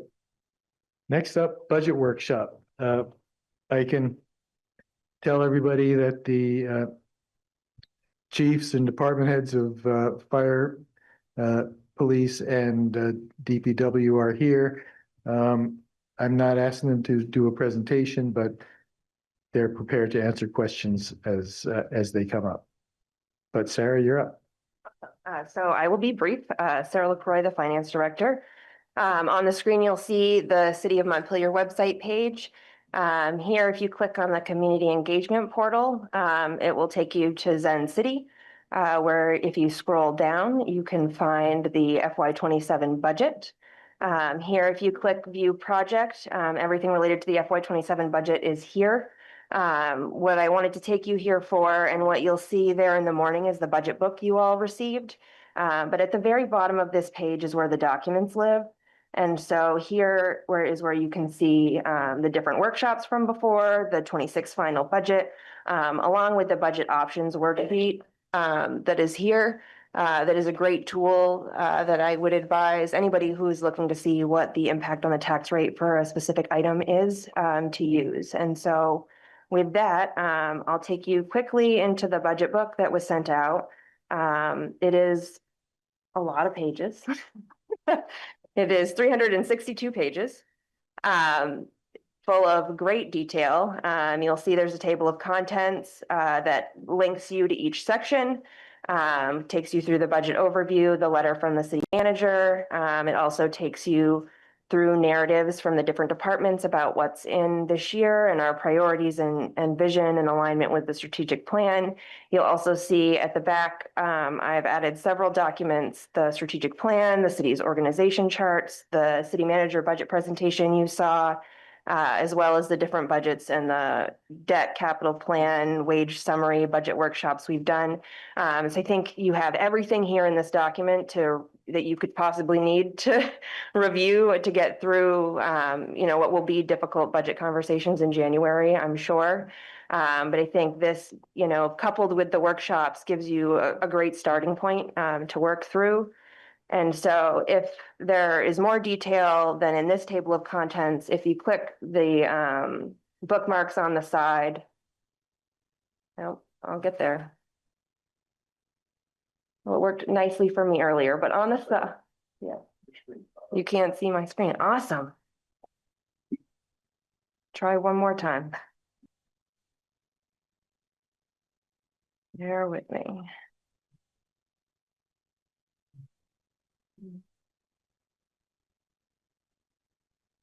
Okay, back to table of contents, budget book. So again, these links, like if you click on them, it'll jump you right to that section and take you through revenues. You'll see expenses with narratives by department throughout here. Also in the side on Adobe PDF, usually within the bookmarks. I think it's taking a minute to load here, but there's even further detail that will take you exactly to where you want to go within each section of this, which I hope is helpful. But I tried to hit, like I said, on all of the big items in the table of contents, take you right to your strategic plan, the city's organizational charts, the budget presentation you got last week, along with all of that detail. And so with that being said, I will stop this share and I will share the budget options worksheet.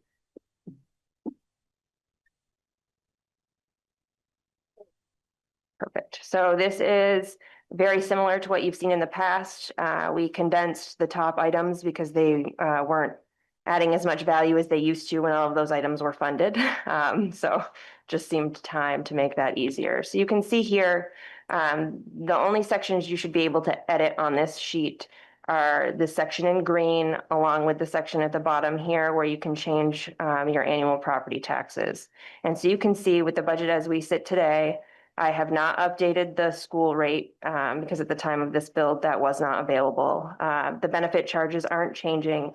And you can see on the average home, with all things in, including the ballot items, it's about a $388 increase in municipal property taxes. And that includes the library, Mosaic, CVHHH, and the community fund that's in there. And so the way that this works is you can take anything from that city manager's presentation or anything you like within the budget detail and plunk it into these boxes here. There's room for notes and descriptions. And then, for example, 1 cent increase on the tax rate is about $131,000. So you can see down here, if I plunk in 131,342, it equates to that 1 cent. You can see what it does to the increase overall, and then how that would impact your tax rate, and vice versa. If there are things you would like to subtract from this, it works the same way. So you can see the change from year to year goes down, the percentage goes down, and you can see how those items will impact the budget based on your priority and need versus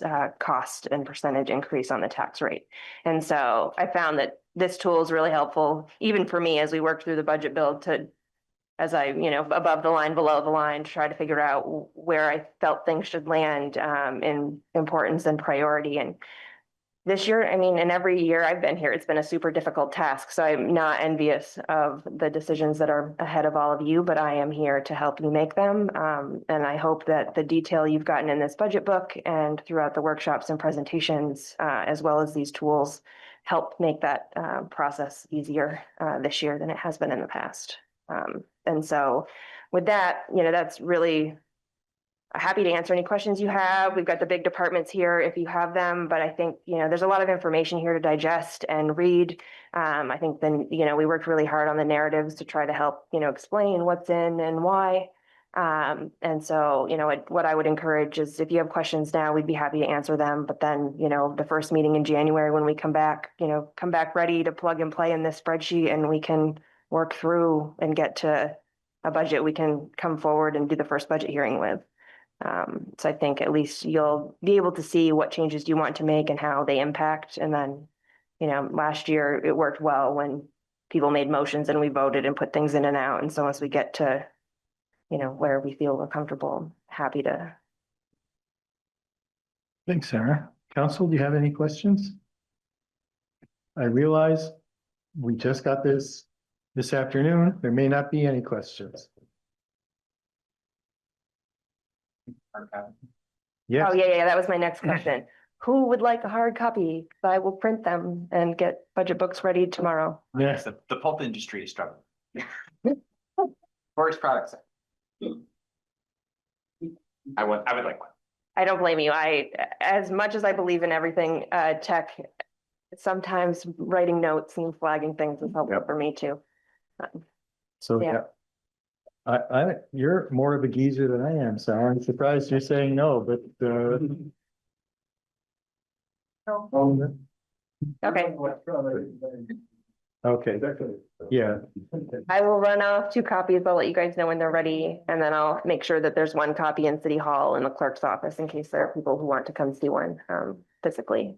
Thanks, Sarah. Sarah, I really appreciate your being willing to carry this through and work 2 jobs in January to make sure to get us to the finish line. I have to say, the budget book is not what I hoped and dreamed it would be, but all things considered, without the software and what had to go into this, I'm really proud of this product that's in front of you. So, Really does. yeah, I'm gonna finish strong. Finish strong, yep. I'll take comments from the public if there are any, no questions. But you're not ahead of us on content. All right, thanks, Sarah. We'll move on to the next agenda item. We just saved a lot of time on the agenda. Country Club Road RFP.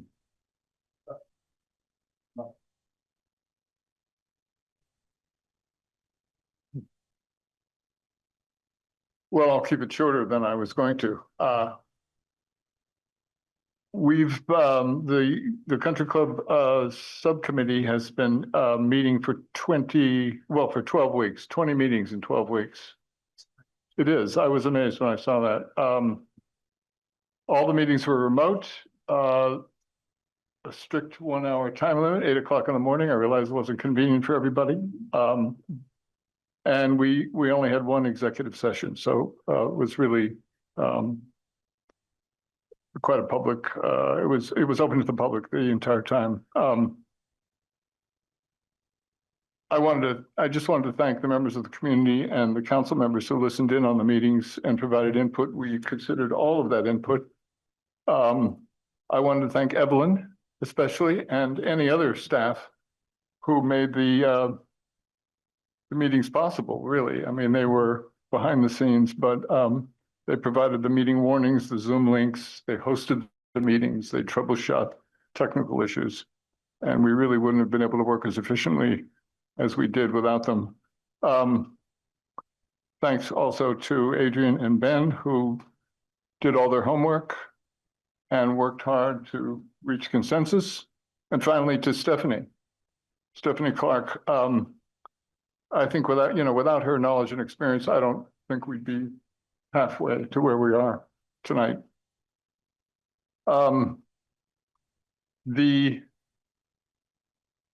our memo and the completed RFP are in the packet.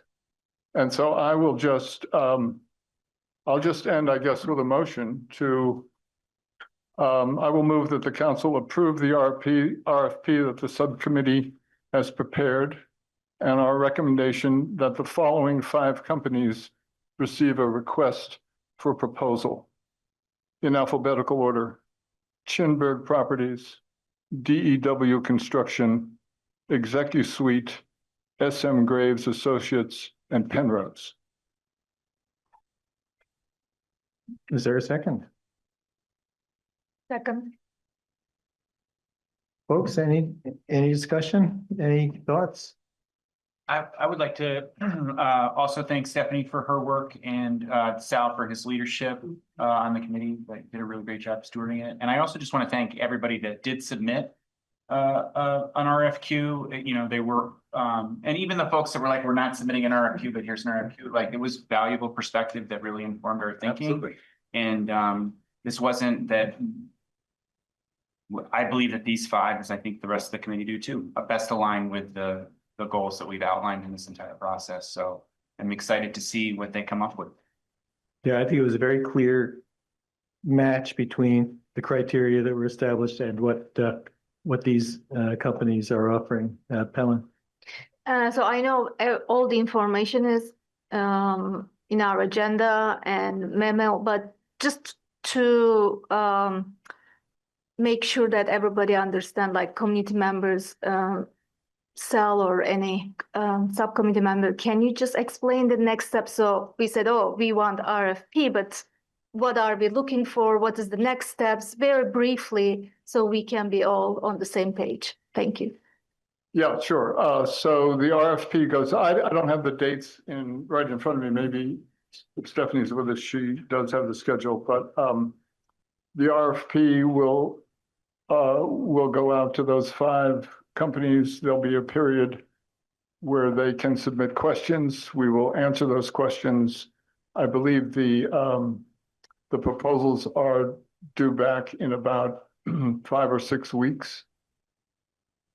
And then we will go through an evaluation process, probably similar to what we did with the RFQ, with an evaluation matrix on the proposals. We'll then be able to ask for more information if we need it.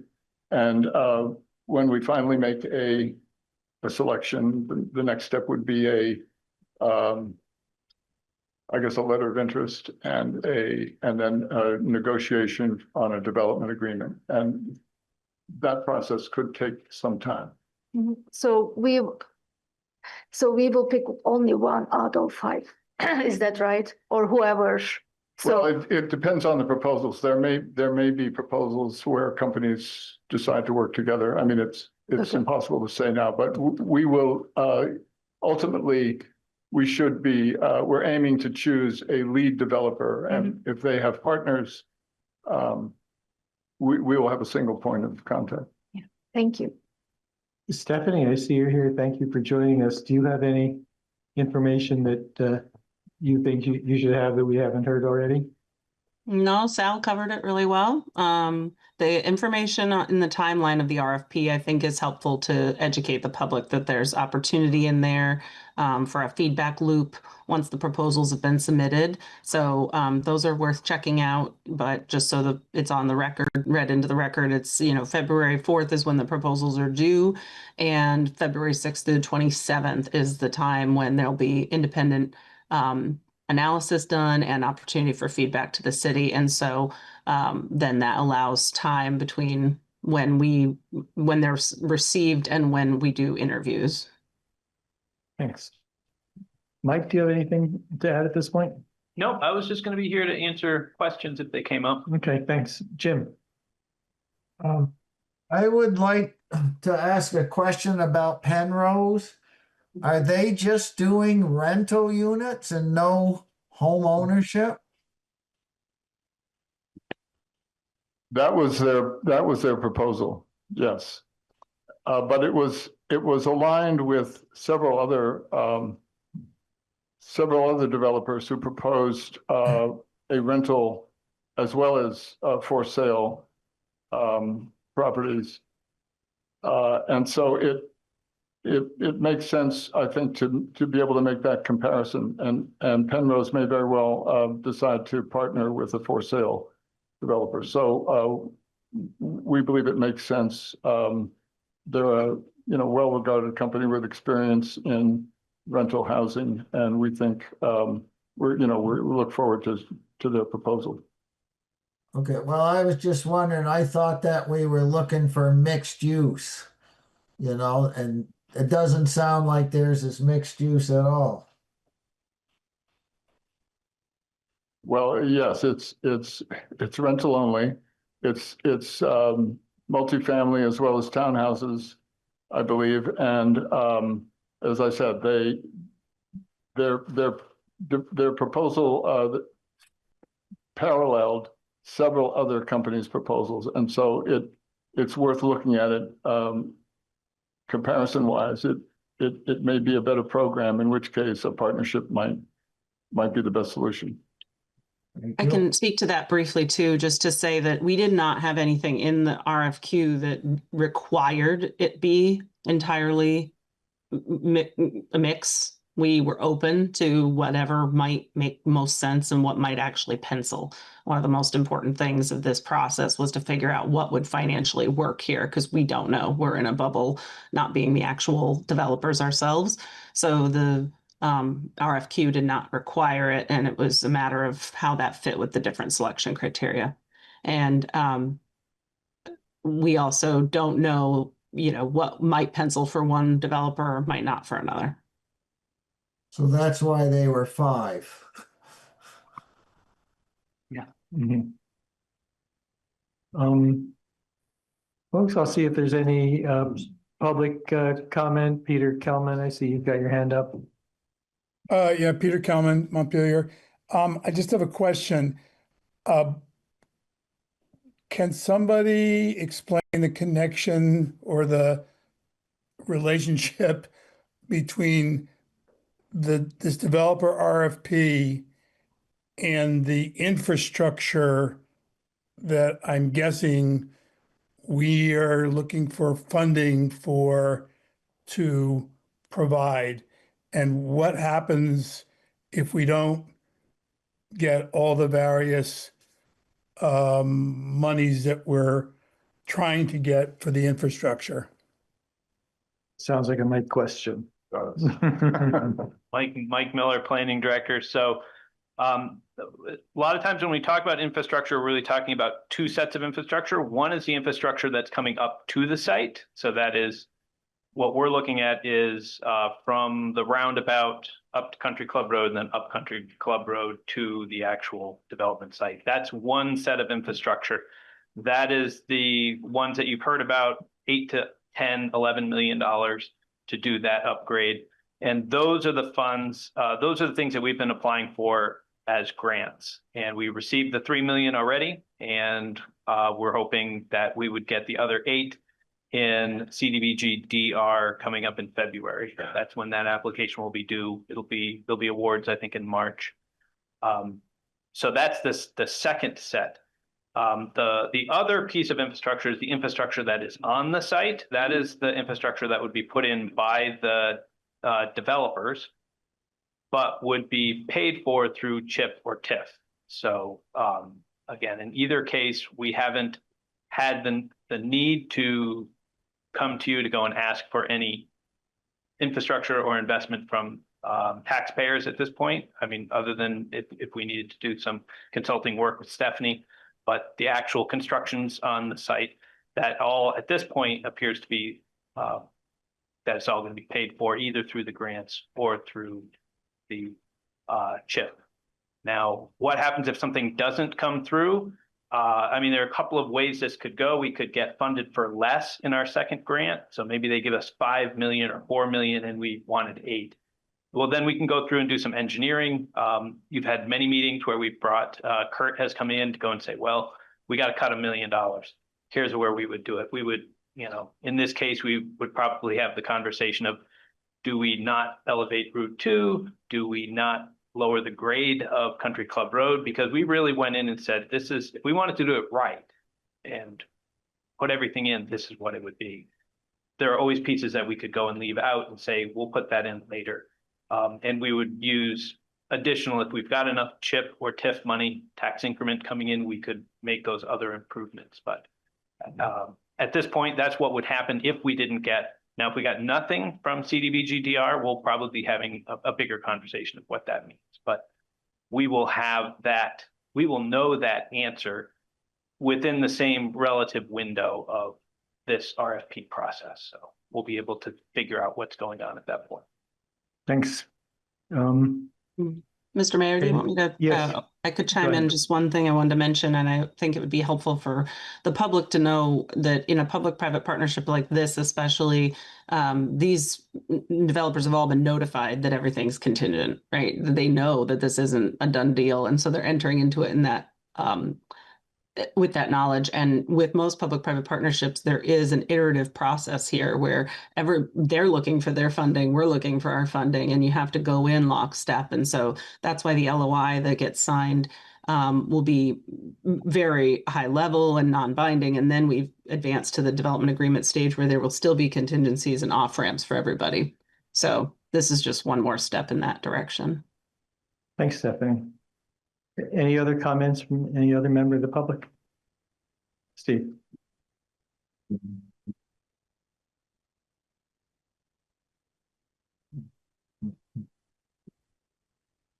Steve Whitaker, I sense that the fix was in because, you know, y'all don't ask questions or return calls or respond to written warnings. But you're putting the city at risk here by giving these developers a claim of reliance on undisclosed mandatory disclosures related to litigation, related to brownfields, related to traffic capacity, related to LMI requirements that are not in the RFP. And worst case, these developers can sue and win and own our property out from under us. And it will be through the recklessness of this council that happened. So my point is that we are not ready for an RFP. We, in effect, the financial backers of these developers that invest tens or hundreds of thousands of dollars putting plans and proposals together are going to define the infrastructure scale and therefore price out affordable housing for Montpeliers. So this idea that we don't even know, and you also don't have the right to take away the statutory right to plan this property that Chapter 117 gives us. The Planning Commission stated on the record at the last meeting that they felt they were told they should not put this Country Club Road into the plan. The council took it away as their own project.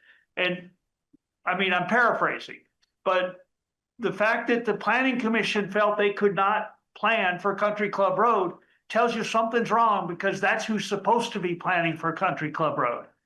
This is the missing chapter.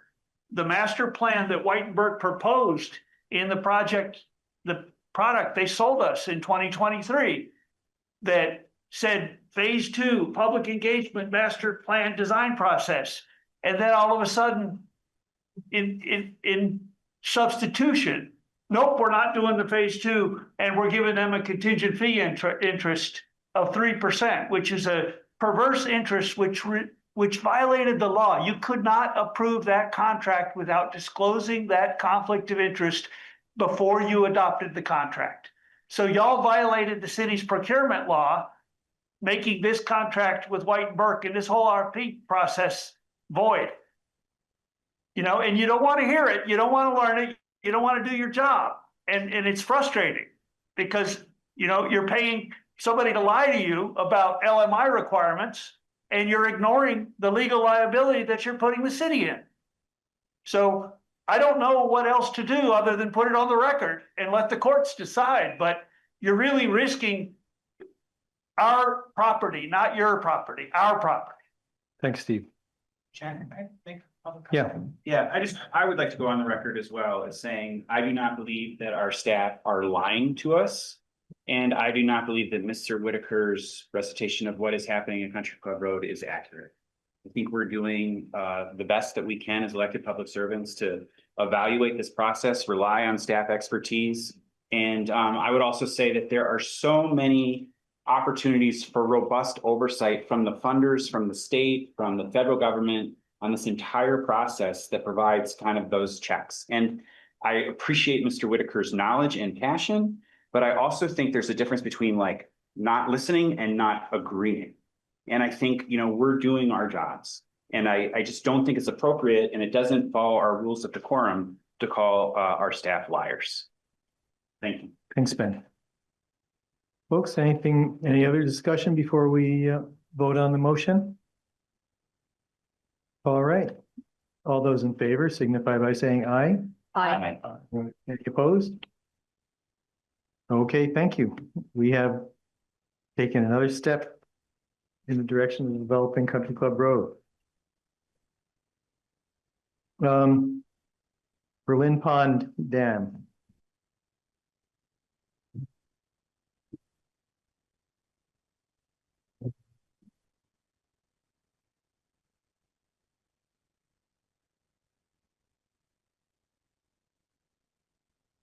Good evening. I'm Kurt Modica, Director of Public Works.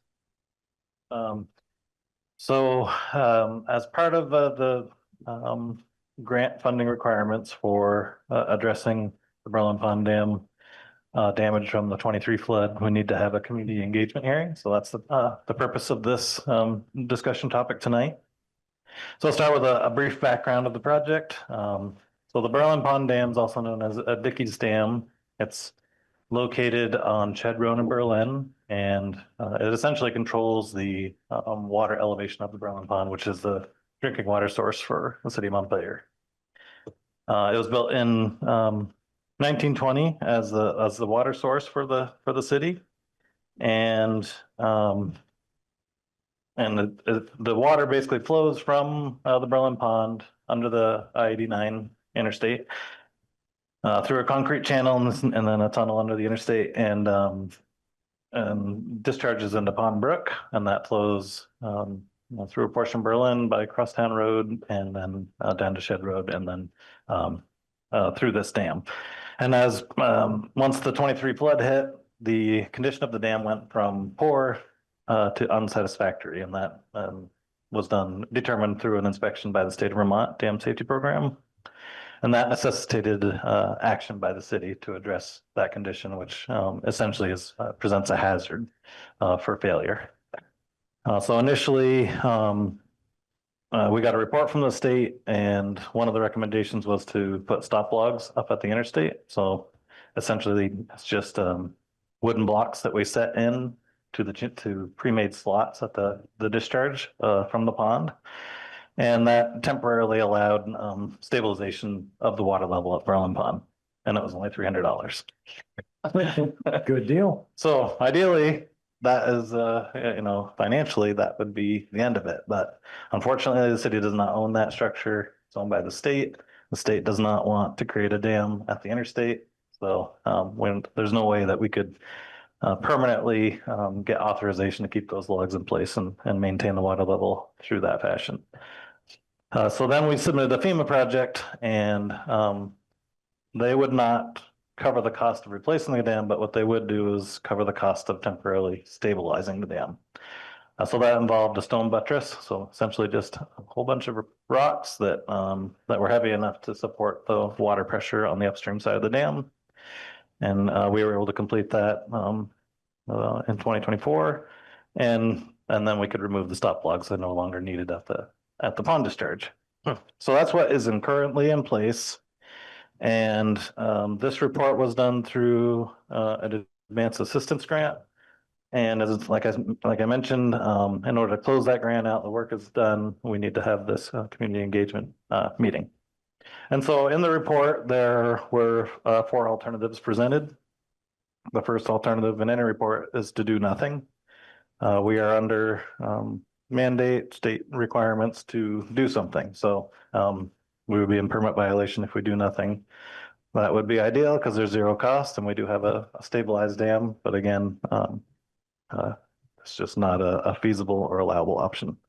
The second option is to do a new dam construction upstream of the existing dam. So that would involve dewatering the dam, pouring a concrete new modern structure. The dam currently is just laid up stone, which is difficult to engineer against water pressures. So this alternative would be to construct a new concrete dam upstream and then basically rebuild the facade of the stone laid dam so it looked and maintain its historic features. That cost of that project is approximately $1.2 million.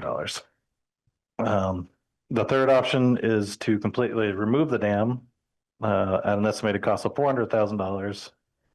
But the problem with that is our water supply permit has very strict requirements on the elevation level of the Berlin Pond.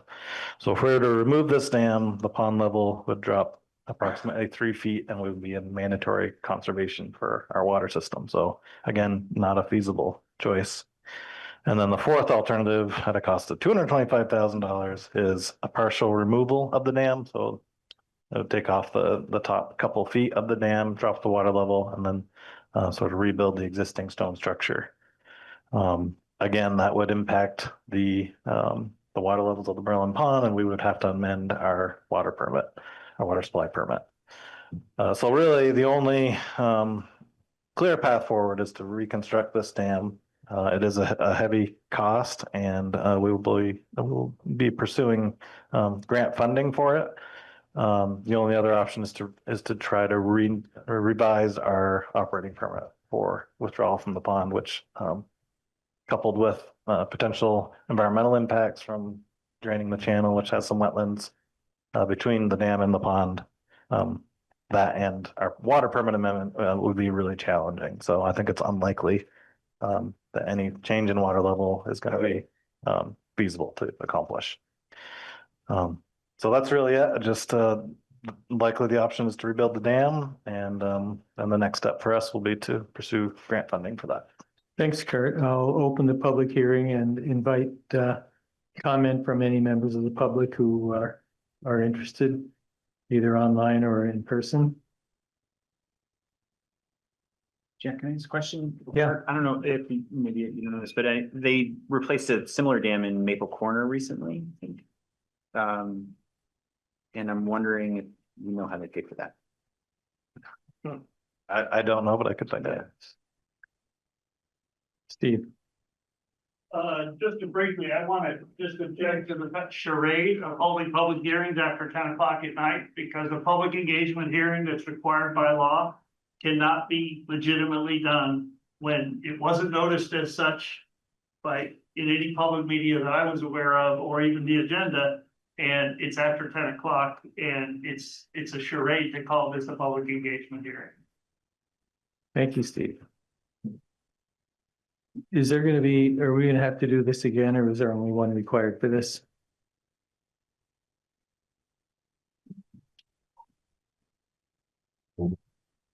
Mike Miller again. So the grant just required a community engagement meeting, so it didn't have to be a public hearing. So this would be the only meeting that is required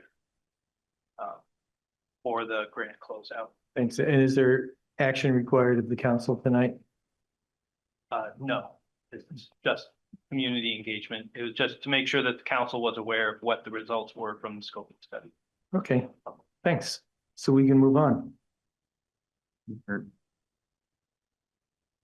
Next up, we have acting city manager transition.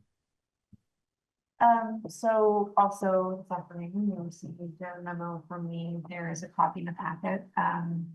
Just to sort of outlining a transition plan. And so just based on your earlier action, hopefully there will be a new city manager on board soon, but this plan also lays out sort of options for you, should you need them. So just from the start, it kind of lays out the purpose, but then also just kind of showcases some of the things that, we'll be working on as staff. One of the things that I do want to highlight that we're working on right now is a prioritization listing. So on January 14th, we'll be coming back to you with a list of projects in priority order by department so that you have a sense of, what's on tap and what's needed. And I think that's particularly important so that as you kind of, move along here in this spot in the transition, you know what needs to be done, and we can kind of allocate resources accordingly. We do have a capable team in place to be able to shepherd those projects. And, so we'll bring that forward. We also are going to be working on making sure that the details and files for the new manager are shored up and ready to hand over.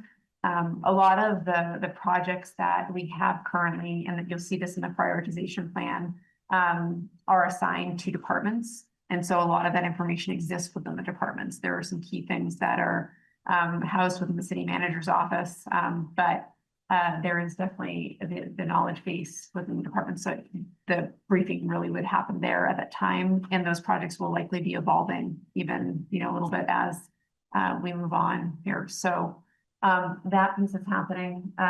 So for the immediate short term,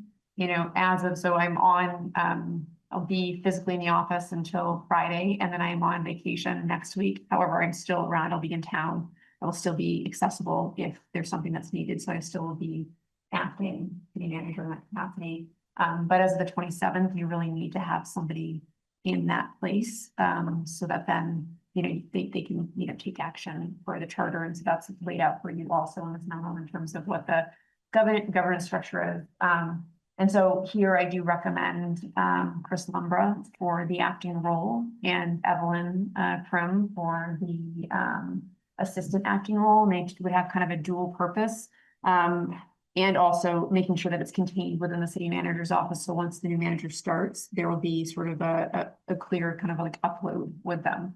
And so their roles would be, I also want to say that, they're wonderful, but they won't be able to keep doing their existing roles in the way that they've been doing them. And so really Chris would be the point person and would have signature authority. And then Evelyn would be, sort of in an assistant role, and she would be doing a lot of the agenda work and making sure that there's alignment with council directors. So that those are really important. We need to make sure that that still happens coming out of these meetings. So I would be recommending for tonight for action to elevate them in that temporary capacity until the permanent manager gets here. And so they would then take the place of sort of in terms of pay rates, they would get a little bit of a bump as well to do that work in the interim. I'm suggesting an 8-week period for that, so that depending on what's negotiated with the new manager, there's a point in which you can revisit that and see if it's working okay. Or if not, then you could, go down the interim manager route. I will say in this process, I've been talking a lot to managers, retired managers.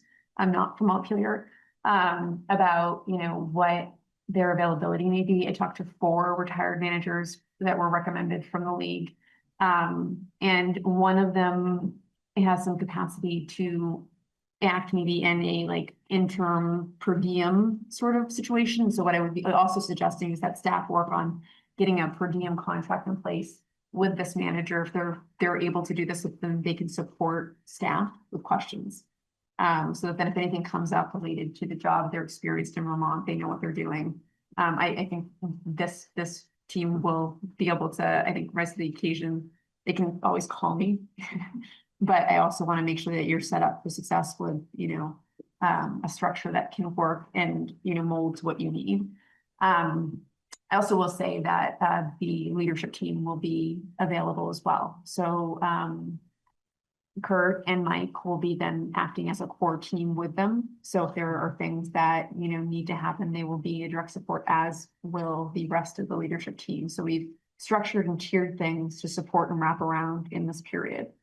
And then from there, so those are kind of 2 things, place them as acting as of the 20th and assisting acting as of the 27th. And then, authorize staff to maybe engage with this retired manager to come up with a per diem contract. Then if, needed at that 8-week mark, there are a couple of firms that we've listed in the memo. Academic Partners is one of them, and seemed like a natural kind of choice given their work on the manager's search to then find an interim manager. I know that it would be ideal for it to be a Vermont retired manager, but I have to be honest in that some of my conversations with the managers where they are not available. So as I mentioned, there's one that is that could help, I think, in a sort of limited capacity. So I think that if you were to go with the interim route, you probably would want to work with Ian to do that. There's also another firm here that's listed that came recommended from the league. I also, would suggest working with the league as well, but Strategic Government Resources is also a firm that does sort of like a traveling situation for managers. So if you do need to go the interim route, we would develop sort of an amendment maybe to the contract or a new proposal for those services and some of the things to consider. So we need to talk to Ian a little bit about this in terms of like, what you believe you need. And so just to put these in your mind, you would really need to be looking into, the expected scope of work for this person. And again, this is all dependent on how things evolve, whether or not you would need that. But just to keep that kind of in the back of your mind, whether the hours would be full-time or part-time, whether the role would be remote or hybrid, what the expectation would be. So are you looking for somebody to come in and keep the lights on, or are you looking for somebody to keep projects moving? And then you'd want to talk about what the contract would look like, what the term would be, and what the budget would be for that. So those are all kinds of things that you would want to think about if you were thinking about going for an interim manager. The way that they set this transitional period up was to allow you flexibility to sort of work with existing staff and be covered in this moment, but then also covered going forward. So I'm happy to take any questions about that. Or talk it through. Folks, are there any questions or thoughts? I would say thank you, Kelly, for putting together this plan. I really appreciate it. We're gonna miss you. I also just wonder if you could talk a little bit about the status of the finance director position in terms of the advertising that and what the relationship is between the two. Yep, sure. So we have asked Ian also for a proposal for services around publishing the finance director position because we are this has been a lot of change and transition right now, and so I'm trying to expand capacity where we can, and so the intention would be to get that proposal from him and bring it back to you and then post, but just so that we had a little. We need to, I think, in the finance director search, it would be great if we could find somebody local. But we also probably need to expand that search too, because what the city has coming down the line are some pretty heavy duty issues that you are going to really want some experience for. Sarah has some really big shoes to fill. And so I think it's just making sure that we can do that in a way that makes sense. So we have had conversations with Ian. We have not posted just yet. I would like to make sure that we do sooner rather than later. And so the team at 20th here tonight too, so should be helping with us to get that going. So as soon as possible, but we also want to be thoughtful about how we do that because, much like the manager search, the finance director is also a big deal. And just you'll see the project list, which is pretty impressive, honestly, because it is just a testament to what the team is handling right now. So that's a long answer. I'm sorry. And I also just really want to acknowledge Chris and Evelyn for stepping up and frankly what are difficult circumstances, and just really appreciate that. We owe you. Anyone else? Or is there a motion to, I guess you're looking for a motion to appoint Chris and Evelyn to these new roles. And that might be the only thing you need in a motion right now. Yeah, and effective December 27th or. Yes, please. Is there a second? Second. Council members, any discussion? Yeah. I noticed that this transition plan leaves out the very transfer of knowledge that I recommended you do before Fraser left, and it was not done. The intelligence of decades of experience and inventory of the priority and issues around the files was a missed opportunity of the grandest scale, and we'll be paying for it for a decade to come. So I still see that also missing, not presuming that there's any embedded, intelligence that, but it's not in here. I also take issue with the subtle little phrase that will receive appropriate compensation for these interim positions. I'll point out that Chris Lumbrough took a $25,000 pay increase to make our district heat in the black, has done none of that, and he still got the $25,000 pay increase. So paying him more for this interim status, I object to. I think it's wholly inappropriate for you as watchdogs of the public purse. So he can do it for the existing raise that he's not delivering on with the district heat in the black. So I don't know whether it's possible to modify this to get that knowledge transfer, but Kelly, as a former finance director and as an interim city manager and assistant city manager, has a lot of institutional knowledge that there's no mechanism in here to document. And there needs to be. Thank you. Oh, yes. Steve, thank you for your comments. I just want to note a couple of things. So in the memo, there is actually a component piece here that does speak to sort of the maintenance and organization of the institutional resources. And so that's there. And then the other piece is I just want to say, our team is really dedicated. And so I do take issue with those comments. They're beyond just opinion based. They're actually inflammatory and completely unacceptable. Chris and Evelyn are stepping into roles that will be dual roles, beyond the roles that they're already doing. And so I think that the compensation is warranted, and I hope that council will support that request.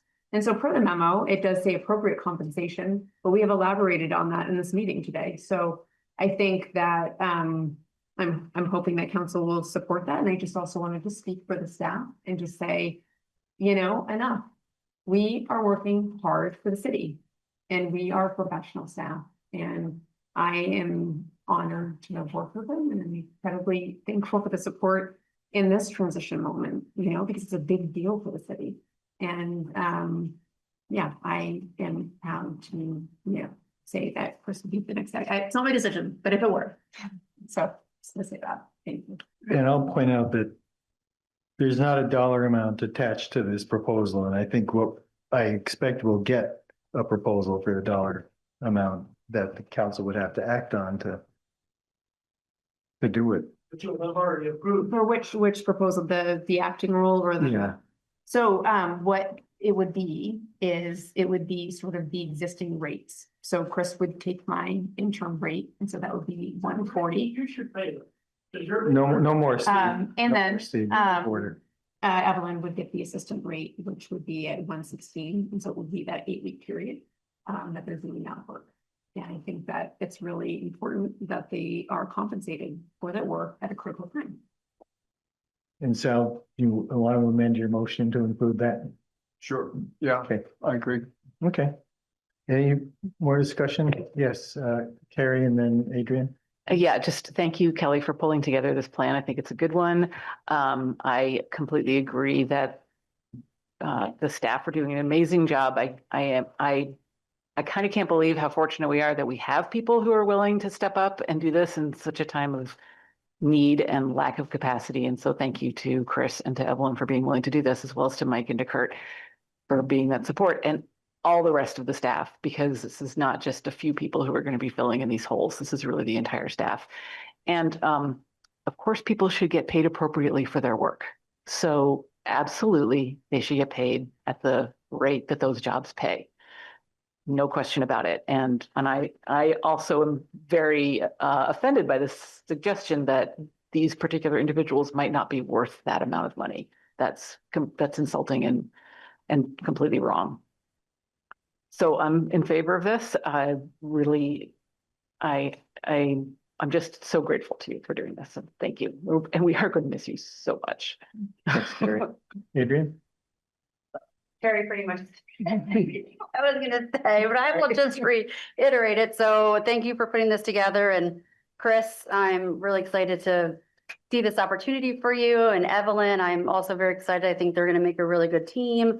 And in the real world, you get compensated for the job that you're doing. Like that is just the way the world is. So obviously, yes, you would compensate them. And so I have no issue with that whatsoever. And, you know, just thank you to the whole staff for dealing with this change. It's hard in this transition. And I hope that, you know, just knowing that change is hard, but I'm hoping in the future that we could all, you know, work really well together. I'm optimistic, and I'm hoping we can mend some of our relationships and really work together as a team. So thank you all so much for just dealing with this over the past couple of years. And, you know, I know that we're going to be setting up some times to meet with the department heads, and I'm really excited about that. And, you know, if anyone has any questions, you can always reach out to me if that's allowed by charter, but it's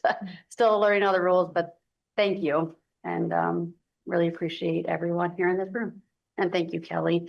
And you can say hi to me at a basketball game. So thank you for your service, and I hope that we can still say hi to each other. Chris? Umbra, Sustainability Facilities Coordinator. Thank you all. I appreciate your support. I appreciate the trust you're placing in me. And I too really look forward to working with all of you and building relationships and do the work for the city. It's important. It's why we're here. We're all here for the same reason. And thank you, Kelly, for your trust. And I think you already know how much I'm going to miss you. And probably don't need to elaborate that in public. But thank you all, and I look forward to moving forward in the next few weeks and keeping things on an even keel, and you know, working with our new manager and doing the best we can for the city. Thanks, Chris. Okay. Folks, are we ready to vote? Oh, Sal. I wonder if the FEMA load seems to be an extraordinary piece. And I just wonder if, what the sense is in terms of somebody being able to take that over who's not sort of a specialist in that. There are people who do that. Is that something we should be looking into? Yeah, so so Chris will kind of be spearheading that, but then DPW, Kurt and Zach will be doing that. And we also have been in touch with Guidehouse and company, and mostly the state and the league, mostly the league actually is the point of contact, but to get sort of maybe a consultant to help us through this, because, you know, getting this across the finish line is a big deal. And there will be, you know, some component pieces. Sarah has been working closely with that team as we've been transitioning. Did you have more to add, Sarah? I've provided contact information so that they can get through with a consultant. I've also gone through as much as I can with FEMA to clear it out so that it doesn't land on somebody else. Primarily what is left is the big project related to the buildings. Everything else from a financial standpoint has been provided, submitted, and is still working through the process. I have shown those who remain in finance how to utilize the portal. And I think everybody's set up to be really successful to still move this ahead. You know, it's pretty close to the finish line now, so it's not a bad place to leave it. And that is, hiring a consultant is an eligible expense for FEMA reimbursement. That's great.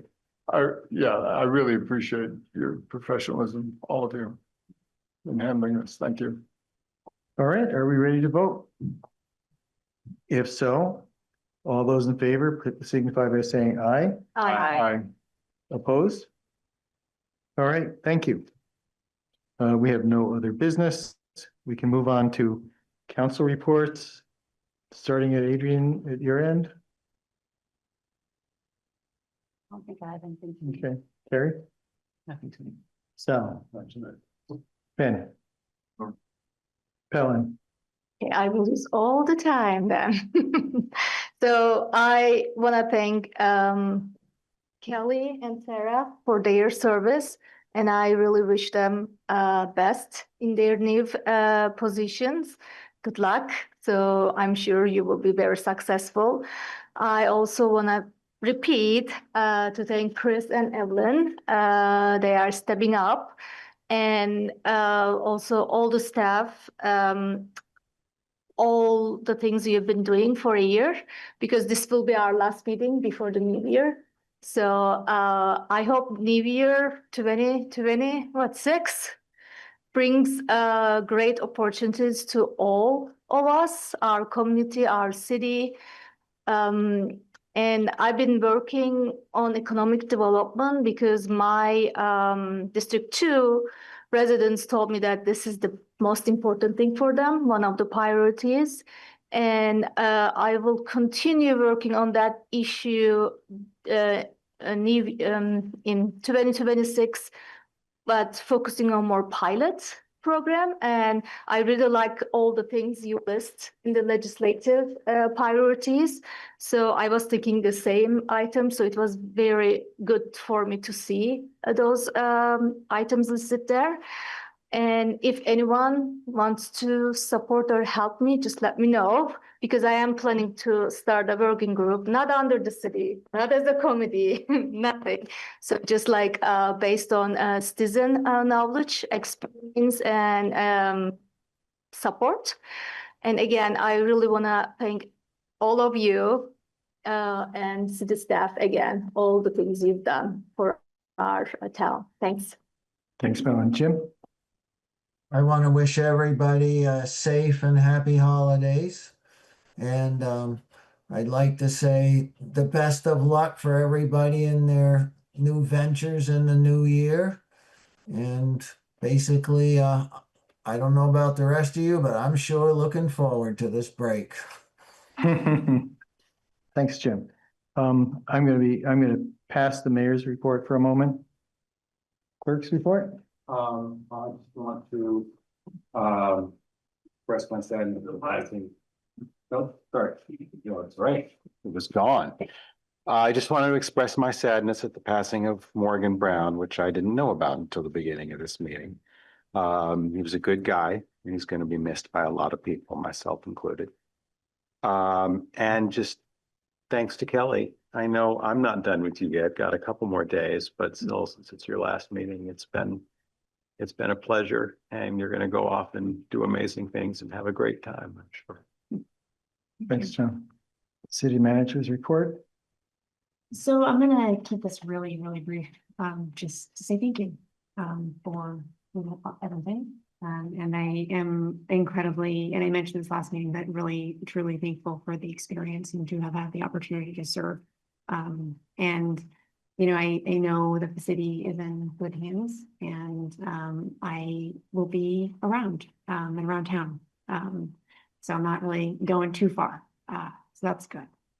And then one more thing that I want to say, which is not as pleasant, but I also feel like I need to at least convey it, because I've been going back and forth on how to say this, and so I kind of feel like it's a good opportunity to say it.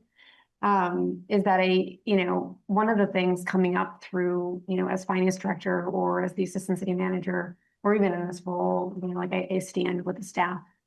And I, heard you all tonight and saying that, some of your comments were really lovely, and that supportive staff, and even, with the rhetoric around lying, like, and calling that out, like, I really appreciate that, and I hope that continues. And I think when we talk about, moving forward together, and as I said last week, like, that was the most important thing to me. And I think at this time, it's really important. And so, there have been instances, where, some of our department heads have been called to task in meetings. And I just hope that that doesn't happen in the future. And I hope that maybe that's something in a conversation that you have with a manager. I was, really kind of happy to see, the unanimous vote, because that is really something, and that's what I was kind of hoping for in terms of the way that this process would play out, is that you could, coalesce around a candidate. And so I am happy to see what happens next. I'm incredibly thankful, but I also just wanted to register that bit of, just a note on it because and in a nice way, but in a like a kind but firm way of like, just, watch out for the team because you're all part of the city team. So thank you. Thanks, Kelly. One, I do want to state my appreciation for the council for the work in council and staff and the work of the city manager recruiting, and especially the hard work we did through our interviews and meetings and our executive session tonight to get to where we got. I think it's very important, and I think we can all feel good about the future. I also want to say I've been working closely with Kelly for kind of a long time now, and it's been a great pleasure the whole time. I remember a couple of years ago when we were out raising the flag for Pride Month, and we talked about our mutual commitment to public service and how important it is. And this is not just a job. This is service to the public and service to the community.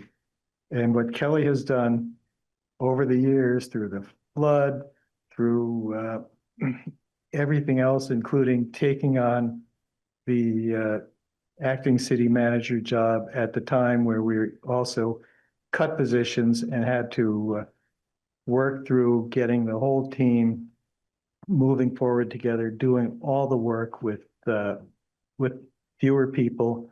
We always hear people talk about doing more with less, and what Kelly was able to do with her team and keep all the city departments and the department heads and city workers staying on and working as hard as they did was very much a tribute to everyone's loyalty to you and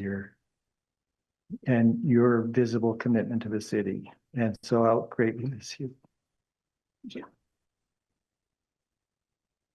And 10:38, we're adjourned.